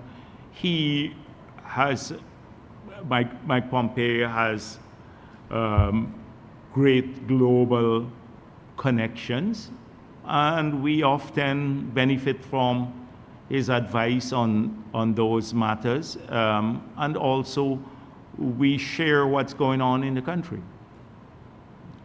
So I think he is invested in seeing success here. He had a crucial role to play as U.S. Secretary of State, and we believe we should be part of engaging the U.S. more. I'm aware that President Ali is in discussion with Marco Rubio, has invited Marco Rubio down to Guyana too. We're hoping he'd come and come soon. So we can continue to grow the relationship we have with the U.S. government. It's an important partner. So on the question of how many persons are going to be deported, so we have made it clear that whatever the number is, once they are Guyanese, we'd welcome our people home. We have not gotten any final numbers from the U.S. as to how many people will be deported, but the people who are deported by the U.S. government, which is their decision in full, will be accepted home. These are our people. We have to accept them home. In terms of how many from third party will come to Guyana, there is no agreement on anyone from third party coming to Guyana. There's no such agreement. On the matter of the checks and the cash grant, so I've been out for a while. I just was checking my phone. I spoke with the Secretary to the Treasury before I came here, and I asked him to give me a report. So this is what he sent. So far, he has these numbers. Let me just give you the numbers. So the checks printed for region 1, 19,800, 15,700 I'm rounding up, right? I'm rounding up. 700 being distributed. 31,000 for Region 2, 26,000 distributed. 87,000 for 3, 33,000 distributed. 229,000 for 4. They have 19,000 here, but when you look at the public service, so this excludes people in the public service, which is another 50-something thousand, etc. Then Region 5, 36,000, 16,000 distributed. That's Region 5. Region 6, 74,000, 32,000 distributed. 7, 14,000, 11,000 distributed. 8, 7,000, 9, 4,007. 9, 16,000, 11,700 distributed. 10, 27,800, 10,900 distributed. So they have 545,000 printed, about 100, over 200,000 distributed when you add down plus the public servants. So that's where they are. This doesn't deal with their registration. I may have the numbers here, but I don't want to go into that now. It's a long report here that I have. So the ministries have instruction, the Ministry of Finance, to simplify this. We're getting some confusion at different places because people registered. So many of them registered. So they have to verify and then print the checks. So the numbers registered may not be the same number of checks printed because they go through a verification before that. But with a view to accelerate distribution, so take for example, if they go to my village, Unity, and say 100 persons registered, they've been able to verify 75, so they'll print 75 checks. But we want to distribute now. We don't want to wait on the 25 orders to be printed and verified. So you can accelerate it. When they start distributing, the word gets around, they're distributing the checks. So the 25 orders may show up too, but their checks are not there because they have not been verified. So they're getting that problem. So this is something we have to be better with. I don't know how, because you can't get to each home to call people to say, like if it's a big community, 2,000-3,000 people, to call everyone and say, your check is not ready as yet for the 10 or 20% that may not be ready. Please don't come. So people end up showing up there, and then they find out, they're waiting, and they find out, oh, my check is not printed. They will get it. They will get it, but it just creates sometimes confusion. That is a problem that we are encountering. So the ministry has to improve on this. Ashni Singh has to take this personally and deal with it. Now that the budget is over and his staff can focus full time on this, that they have to pay more attention to this. We want to get it out as quickly as possible. And with the least confusion, there has been some confusion, but it's dictated by those sorts of things. Now, if your check is cut, we did not want to do this authorization, because we said only people who come home and register, and they have to collect their checks in person. I don't know, what we're doing, we started doing shut-ins and stuff like that. So if you can't come and collect your check, eventually you will get your check to you once you're living in Ghana. If you go abroad, that's a different matter. When you come home, your check will be there. But we may not want to go for authorization. Then someone told me, I think I saw a note from Mosley, saying that people register with their passports, and they were told that they can't go with an ID to collect it. Now, I have to find out why that is so. These little things, and sometimes when you have a large number of people doing this, people bring their own views as to what should happen. It's the same reason why we don't want biometrics to be decided by 3,000 polling agents who can then decide who will vote and who wouldn't vote based on their own interpretation of the law and biometrics. If you give people that authority, they then act, each person can act differentially. The man at Maka might behave differently than the one at Diamond or in Port Morant. He may say, this is my understanding of it. And that's not the government's understanding. They bring their own interpretation.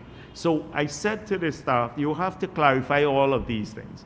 You have to make sure, talk to people over and over. They said we train people, but sometimes they do the same thing on the ground.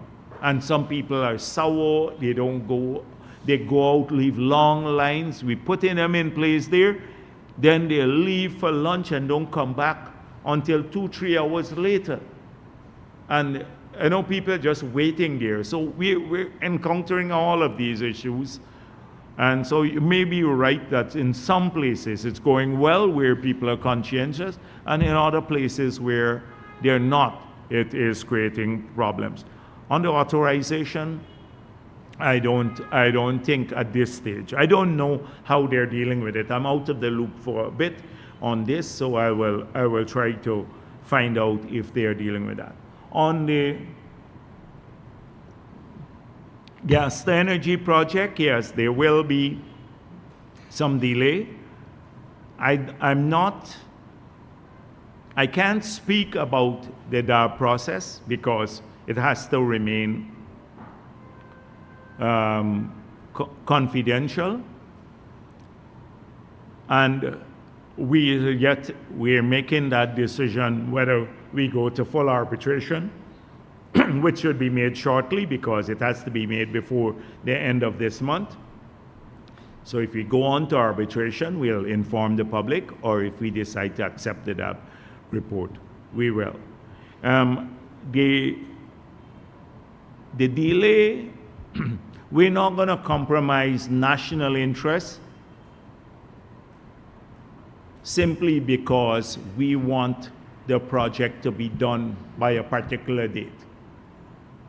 So we're not going to roll over and just say, yes, we're going to accept everything because we want this to happen. Let me tell you that. If people don't know that, that's a signal I'm sending to them about the PPP. So whenever this project, it will be completed, and it would yield phenomenal benefits for Guyana. It's going to be completed. And as you heard what I said before, if it's delayed a bit, we'll explain it to the people of the country, they'll understand it. The project is ongoing. It would yield benefits. And the benefits, I'm sure of what they are. I don't want to go back through that. I dealt with that hundreds of times before. What are the financial implications of it? At this stage, we are not clear about that. It could be limited. We're trying to minimize the financial implications, but every time you have a delay in a project, there is an increased financial implication. For example, you would have to extend the management team, the supervision team, even if the cost of the project doesn't increase to the contractor. But if you have to pay the team supervising them to stay on for a longer period. So any project that is delayed would have those costs associated with them when you have like road projects or any other projects. But right now, I don't want to speak about that, and we will, once we settle the DAR process or move on to the arbitration, we may be able to talk a bit more about that. Why are we planning for the next project now? Because in Guyana's case, we've already seen the demand profile and the growth in the demand profile. In the LCDS, we publish a demand profile. In GPL now, they have a more conservative demand profile than the LCDS. Read the LCDS. They have a more conservative demand profile. But even if we work with a more conservative demand profile, by the time this project comes on stream, we will need every bit of the 300 megawatts. Every bit of it. So remember, a number of people are self-generating. GPL now supplies between 170 at one stage over 200 megawatts we were putting in the peak period. We estimate that private generation could be another 100 megawatts. If all switch, because it will be cheaper power now, they can't compete. Like if you're generating from a generator, you can't compete with the government cost. It would be like 11 cents per kilowatt hour. And the going cost, if you have to buy fuel now, is 30 cents per kilowatt hour. We are subsidizing it, so it's 22 cents per kilowatt hour, because we wanted to keep electricity rate, no change in electricity rate.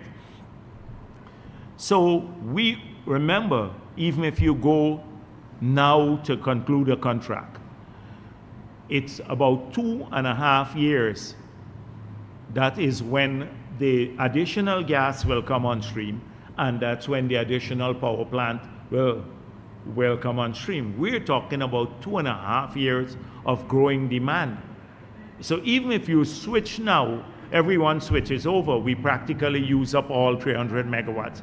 We have 10 hotels. Each hotel may need 2 to 3 megawatts of power on those. If they decide to process bauxite into alumina, we need probably another 50 megawatts right there. So we will need that, and you have to plan the projects ahead, given their gestation period. That is why you have something called a public sector investment program. APNU's lack of planning for power demand today and no investment in the past has put us in the lurch now. We can't do that to the future of the country. That's why even as we try to get this one completed, we're planning the new production and the new power that will come on stream in the future because of the growing country. We're gonna probably see 40, 50,000 homes built in the next 5-6 years. Each of those will put in air condition, all of that. When you look at the demand profile, it's phenomenal. And that's how you plan for the future. We're not going to be caught like that. When they killed the Myla that should have come on stream in 2017, there was no replacement. If they had said, all right, we're not going with the Myla, but here is how we're going to bring 165 megawatts of new power into the system to take care of what we're not getting from a Myla, we wouldn't have had this situation now. But kill the Myla and there was nothing, no replacement. So we ended up having to struggle with the old equipment until now. So that is why we decided to start looking at the new project. You heard also that to operate the power plant, we want to give a management contract, O&M. So we went out to a public tender. The turbines are Siemens. Well, no, Siemens is a global company. So we had defined what kind of turbines we want. We didn't want cheap turbines. We wanted some of the best turbines in the world. So we said, regardless of who the contractor is, you have to either use Siemens or GE turbines. These are US or German turbines, because we want good quality project. The contractors bought Siemens turbine. Now, we put out a RFP, and the Siemens group, the Latin American group, now they were ranked #1. So we're now negotiating with them because we want them to, if we conclude a contract, they will run the power plant for 10 years or so. So we don't have the headache of operating and maintenance of the plant. You can get the company that produced the turbine to actually do it. And they're a big global company. And now we've gone out for an RFP to manage the NGL facility, that's the liquids, the cooking gas and all of that, to manage that plant. So then we can swiftly move to start supplying the local market and exporting with the excess LPG that we have, the cooking gas that we have. So we're planning full steam ahead for the project. Might be delayed a bit. It will come on stream. It might be with a delay, but it is happening. It is happening. And I'm pleased about that. And we're planning for the future too. So yes, please go on. Internal financing for the second project?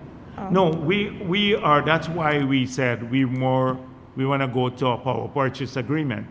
But we, knowing the numbers we have, that not paying for the gas now, right? We don't pay for the gas. We are going to generate power between 4 to 5 cents per kilowatt hour. So if they have to pay for the additional gas, we've set a range. So knowing what the numbers are. So we believe we can get a power purchase agreement with a company making all the investments, taking all the risks for the second power plant, and still get the power at a price where we can sell it at 11 cents per kilowatt hour, the additional 300, and still make money on that part too. So that is how we are approaching this. And my final clarification, with respect to the persons who are claiming that the checks were issued to the wrong person, at least I don't know about that. If you please get me one case. Just get me a case, and then I can investigate it. If you say a check was cut for someone and issued to another person, because one time someone said that to me, a reporter actually, and when I checked it out, the person said, oh, I'm now in this system, I'm now registered, I had to go 2-3 times. And then I asked finance, and they said, yes, the person is registered and was registered a while back, and they sent me the screenshot of the registration in the system. So sometimes people get that. But if you give me just the name and I can verify it, and if it was issued, then we have a problem, we have to fix it. So I would want them to build safeguards in the system to ensure that this doesn't happen. But please get it to me, just the case. Thank you. Good afternoon, Vice President Jagdeo. Rihanna, Kaiser News. I just have a quick follow-up to my colleague's question earlier on Mr. Pompeo. You mentioned him in the capacity of you strengthening your relationship with the U.S. and No, stuff. I said we are looking to strengthen relationship with the U.S., but Pompeo was a former U.S. Secretary of State. So, although he's not part of the administration, but he played a role in Guyana. So we're very happy for that, the role he played and also his continuing engagement. When you're an official of the U.S. at that level, you have unbelievable insight into many global issues that people don't see from a small country perspective, that can be useful to us in our framework for analyzing the world and planning the prosperity of Guyana, that you have to benefit from all of these insights. I mean, it's an extremely complex world, and you have to navigate it in a nuanced way. And it's invaluable for a country like Guyana to be able to benefit, have that kind of engagement, to sit down with a former U.S. Secretary of State who is willing to share his knowledge, understanding different markets, different regions of the world. We are increasingly becoming a major player because of the oil and gas production. And so you need to understand that. So I spoke about the engagement with Rubio as part of the strengthening, but we're extremely. Okay, so basically his role here is in an advisory capacity. No, he has no formal advisory role. I made that clear. As yet, we're benefiting from interaction. We like to talk to people who are knowledgeable. Okay, sir. Well, I think I don't speak much to In relation to some the people. Yeah. Yeah, go ahead. Yeah. The 20% Stabroek block relinquishment. The last update we received last year was that the process to do so has not been completed. Can you give an update and I perhaps think that say was asked what of is Alistair Rutledge, and he said, causing the delay? well, yeah, the ministry is dealing with that. Please contact them. I don't want to be, they wrote Exxon. I think they reached some agreement. I saw it in my brief. And then they need to they need to move forward on it. Well, I have a follow-up in relation to that.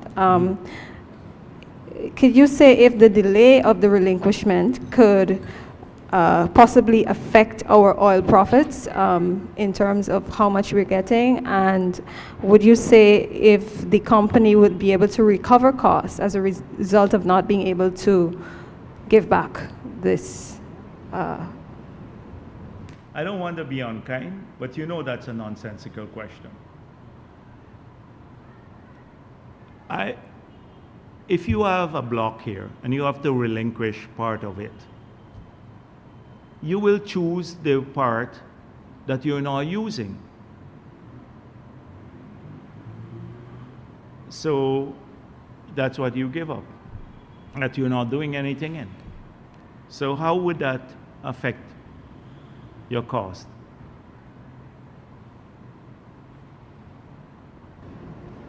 We don't know that, sir. So yeah, go on, let's go on to another question. We don't know that, sir. Hi, good afternoon, Dr. Jagdeo. Chennai Williams from Caretaker News.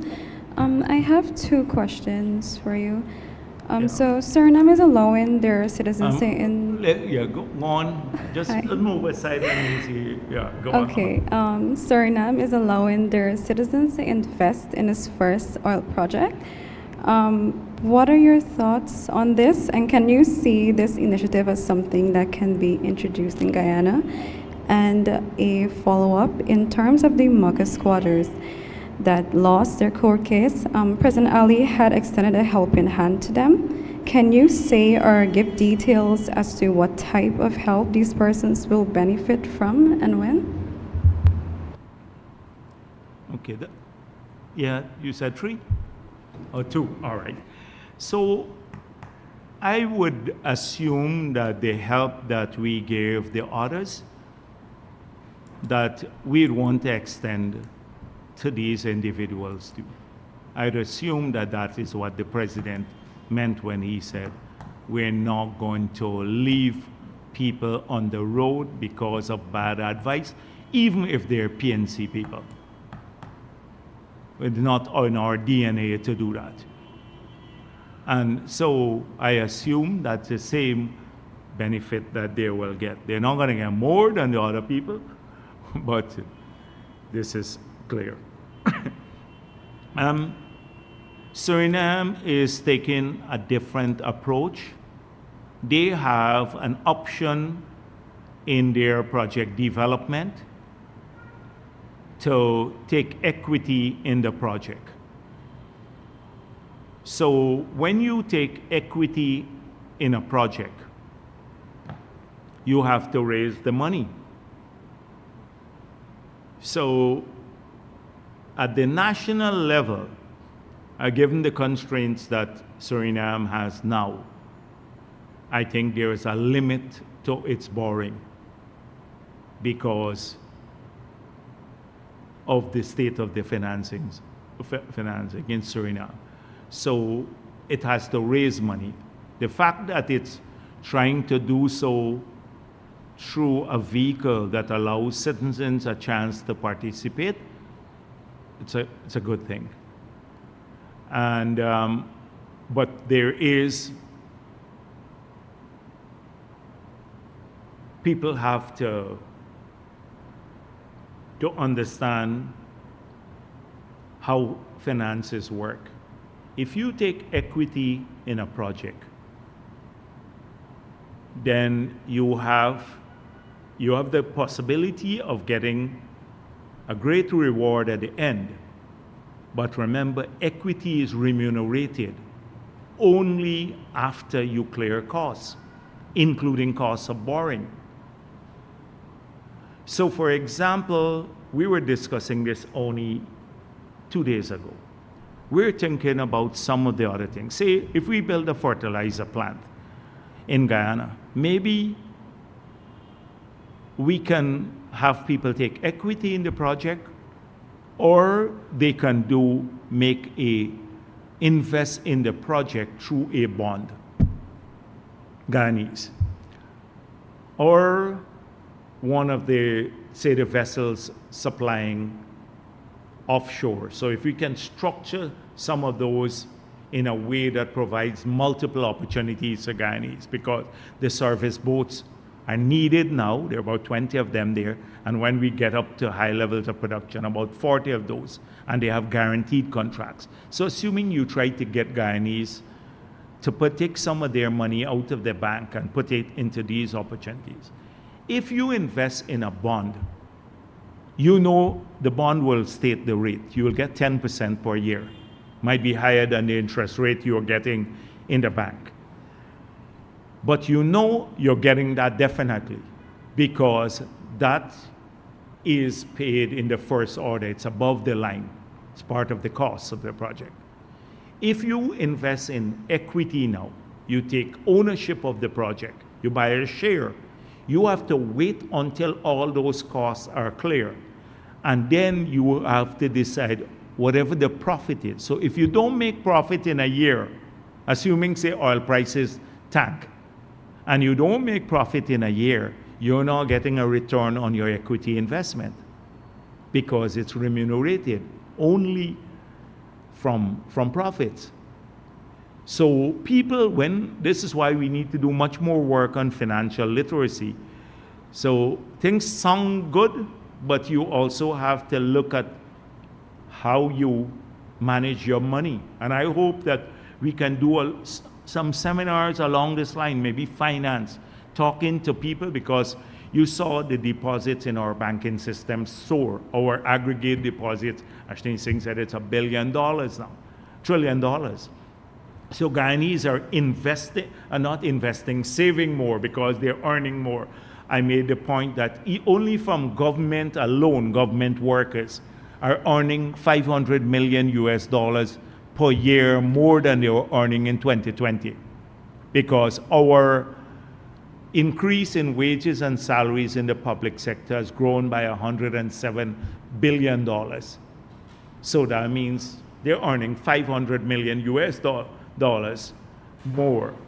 So they're saving more. So people now want to think about not just keeping my money in a saving account.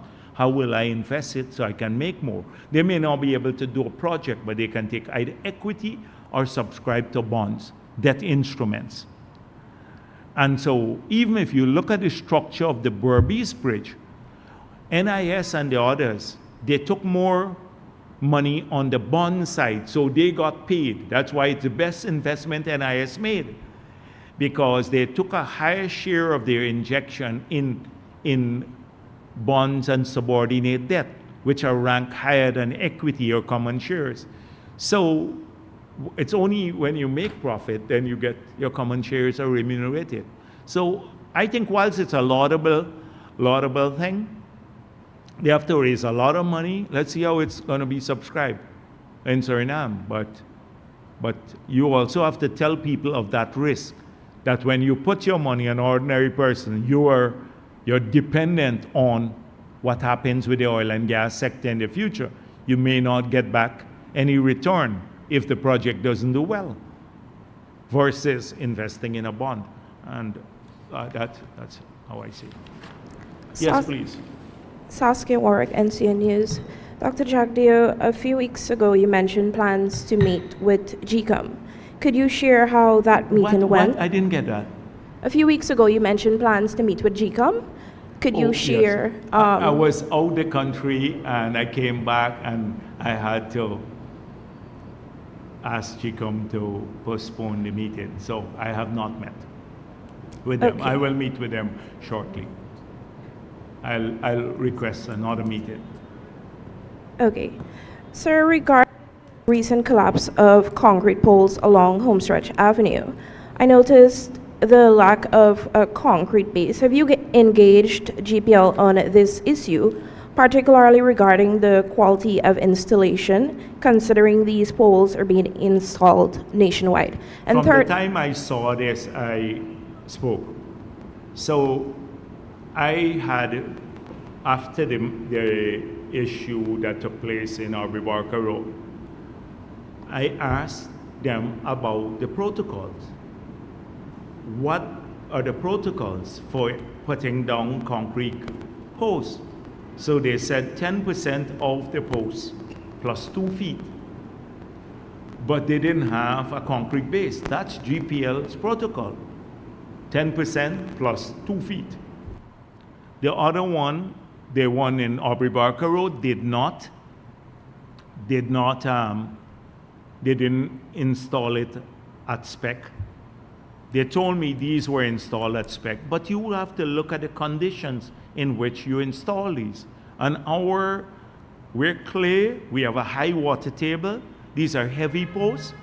So I said to them, and I mentioned here that they had to work on the protocol. So they told me the protocol has been established, which now will put concrete base.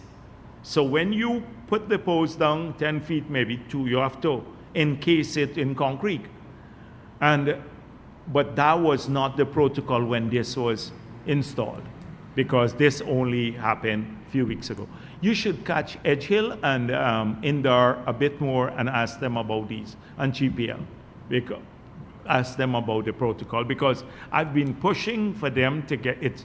It's irksome. It's when I see this stuff happening. I came in from the East Bank, and we have a project now.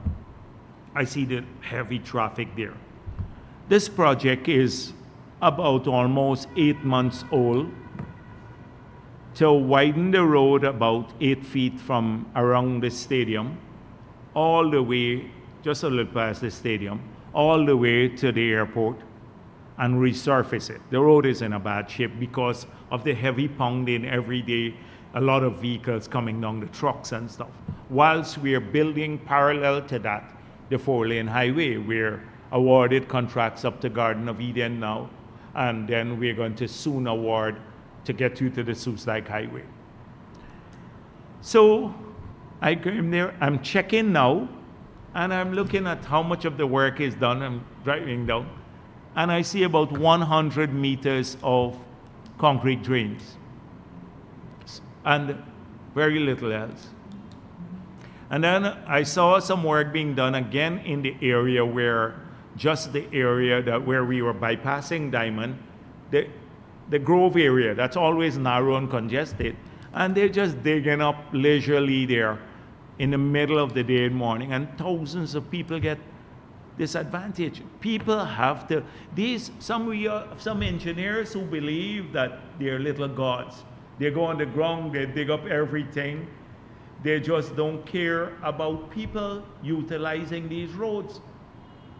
And this has to stop. They have to have proper management. I know there will be some discomfort, because if we are building roads, people will understand that. But it has to be properly managed. The same thing happened on the East Coast, the dust in people, they're digging up, just leaving the stuff there, leaving incomplete work for weeks, and just have to pave over a little piece and reopen the road. They've done that everywhere. Now, I understand the country is a construction site, and we can't slow down because we need it. We need all of this happening quickly. We're growing so fast. But this is something I'm very, very concerned about, how it affects people. So, on that matter, I would love if you corner the agencies, put them on the spot too. Some of the GPL and the others. Call them and ask them how you are installing posts that are falling down. Because often we as politicians, we have to take the heat for everything. Anytime they do a shoddy job there, we don't even know how deep they're putting down the damn thing. And we got to take the heat all the time.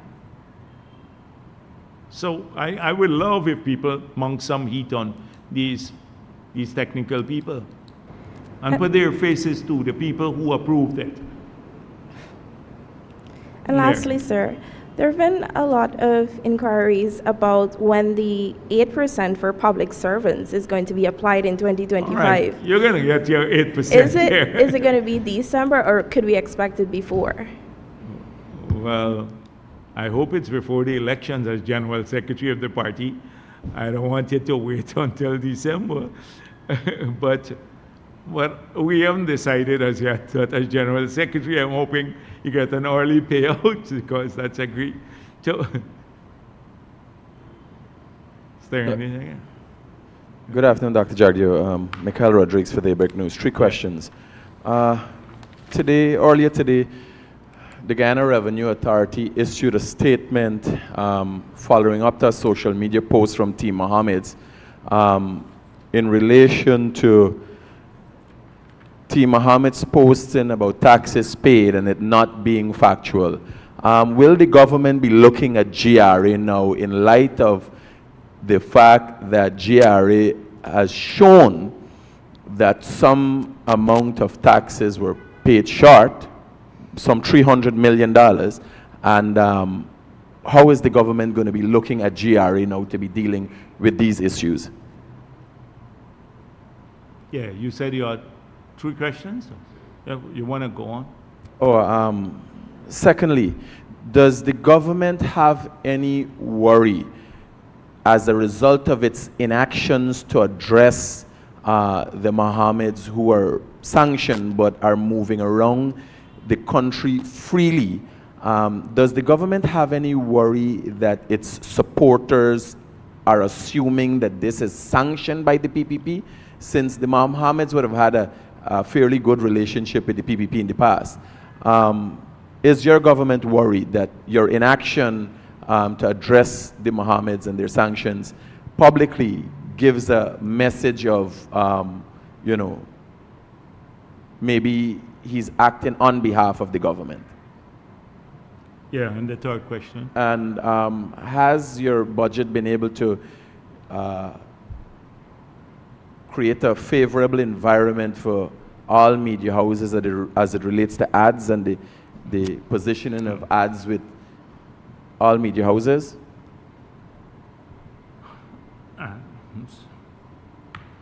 So I don't like to comment on tax matters. You'd recall Crybaby Campbell, who thinks that everybody is persecuting him. He's looking for attention. When he spoke about me not paying taxes and some other groups of Guyanese not paying taxes, he identified them, and somebody released that he got $138 million of write-off, and that one of his claims is that his company was bankrupt and he couldn't pay the taxes, including keeping people's VAT money that they had already paid. He then ran off and said, oh, we're persecuting him. He mentioned it in the public domain. He brought taxes in the public domain.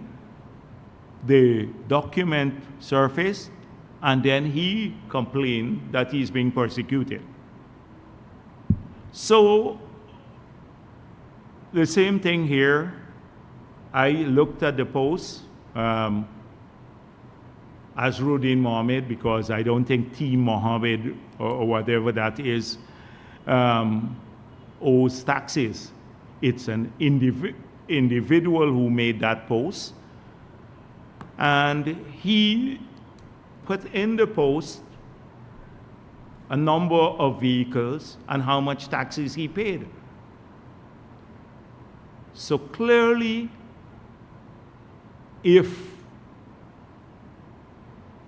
now that we've looked at it, I'm surprised to see the figure, because anecdotally, you know, if you have to bring in vehicles above a certain level.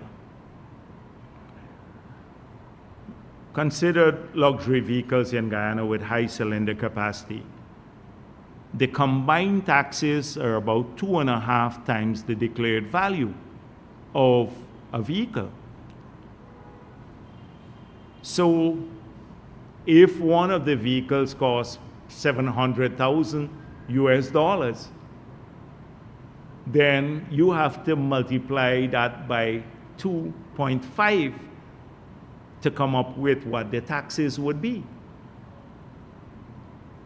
But if you paid 98 million for 3 vehicles, which is not even 1 time the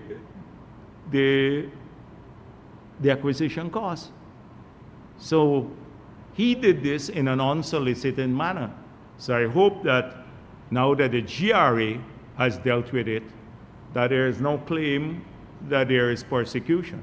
It originated the GRA. I have the GRA note. The GRA made it clear that they looked at this post, they checked their records, and the release is quite clear from the GRA.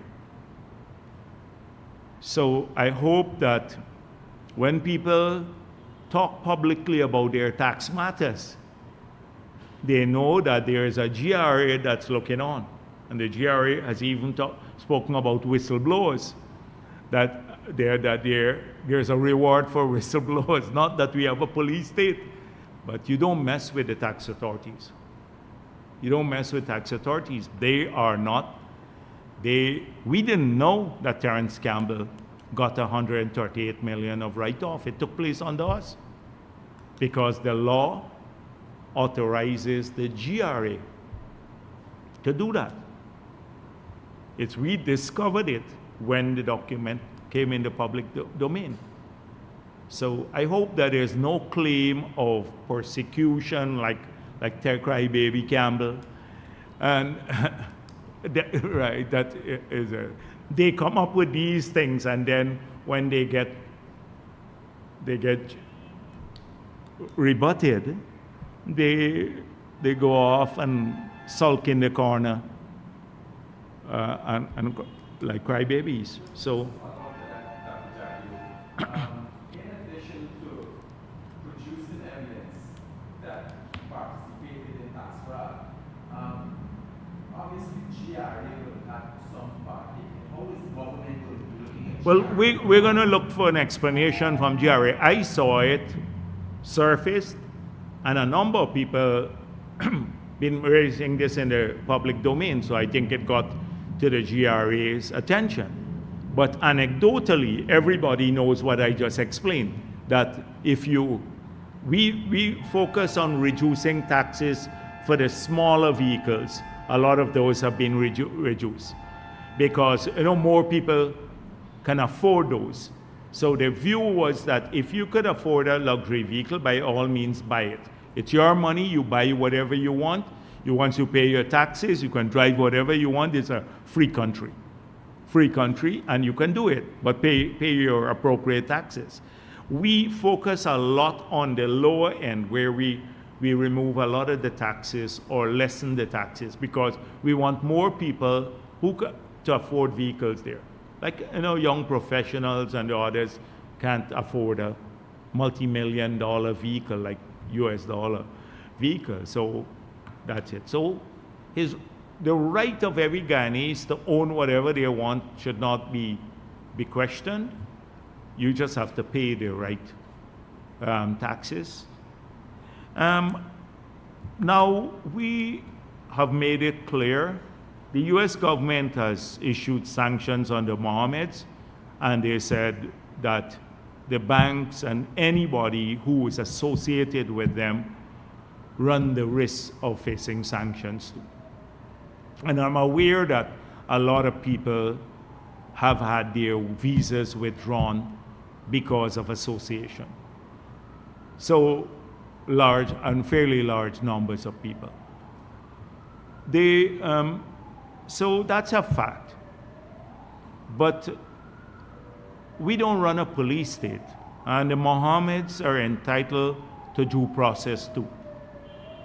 And we don't have, people are free to travel any part of this country wherever they want to travel, including the Mohammeds, and they can meet whomever they want to meet.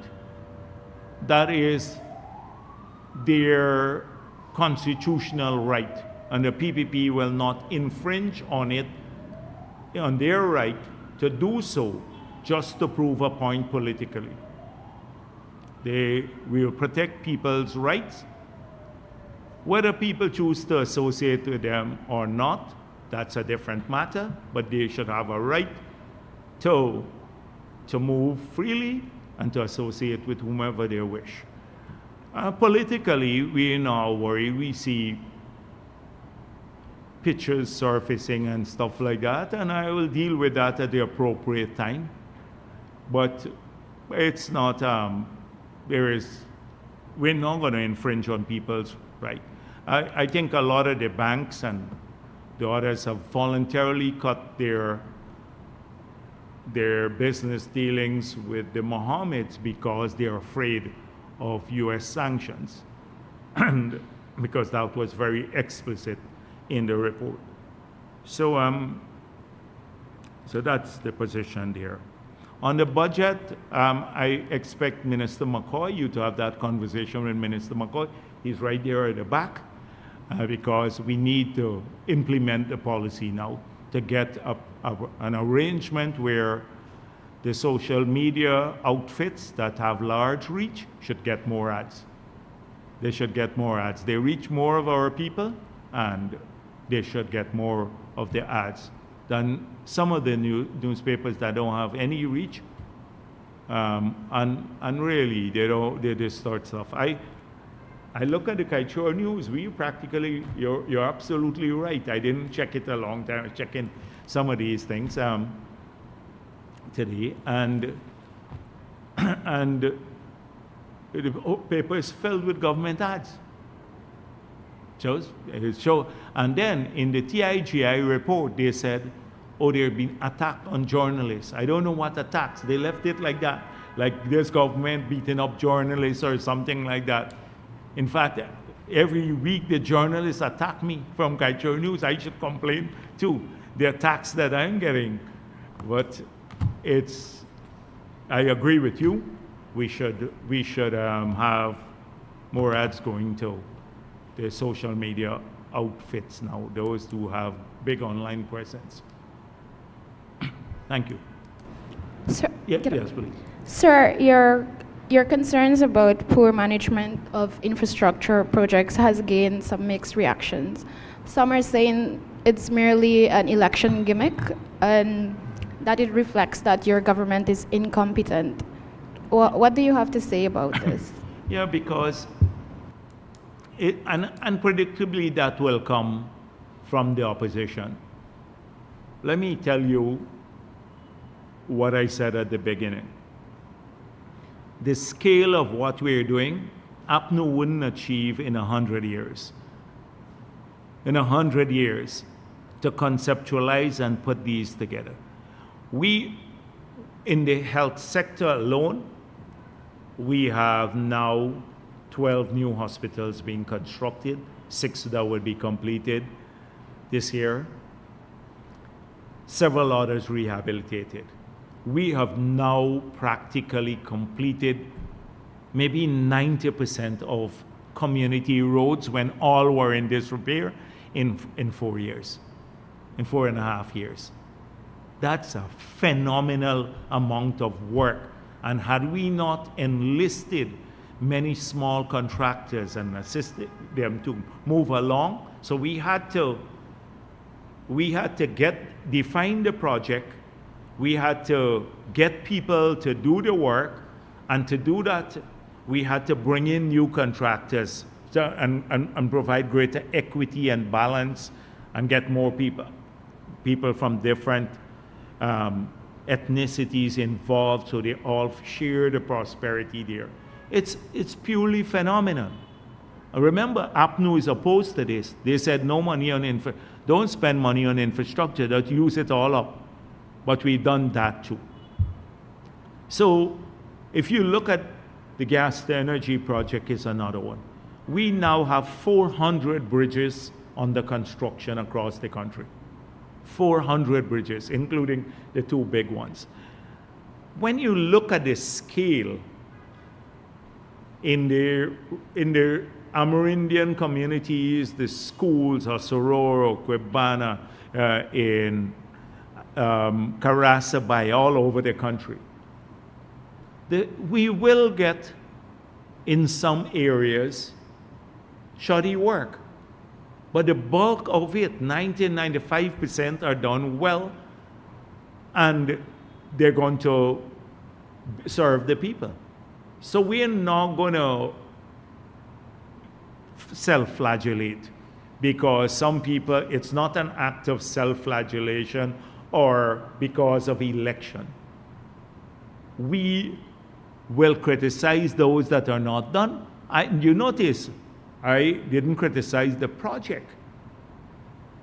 We have a project to expand the road from the stadium to the airport and to pave the Linden-Soesdijk Highway, or to do the East Coast Road, the 4-lane road. I'm speaking about the management of the project, because in some cases it's done well, and in other cases it's slipshod.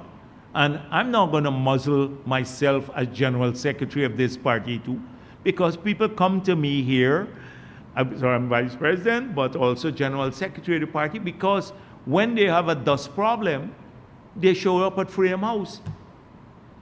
They have a dust problem, they show up here. Any problem they have, they show up here. And I have a duty to represent them too, publicly, and I will do so privately. I call the minister and say, what's going on there? I was at Better Hope, the people complain about dust there. So I can't replace the EPA, but I have a duty to people too. And I'm not one of those type of politicians who will come and listen to people and do nothing about it. So it's not for APNU. This sounds like electioneering, because they're only concerned about people in election year. For me, I live it every day, from the first day we got into office in 2020 to now. It's a concern. If somebody brings something to our attention, we try to fix it. So based on what we are doing, inevitably, we're going to have some shoddy work in few cases. We're going to have some corruption. I've spoken about this many times before. You have some people. I was saying yesterday that even whilst we are sitting here now, someone could be soliciting a bribe and we don't even know about it.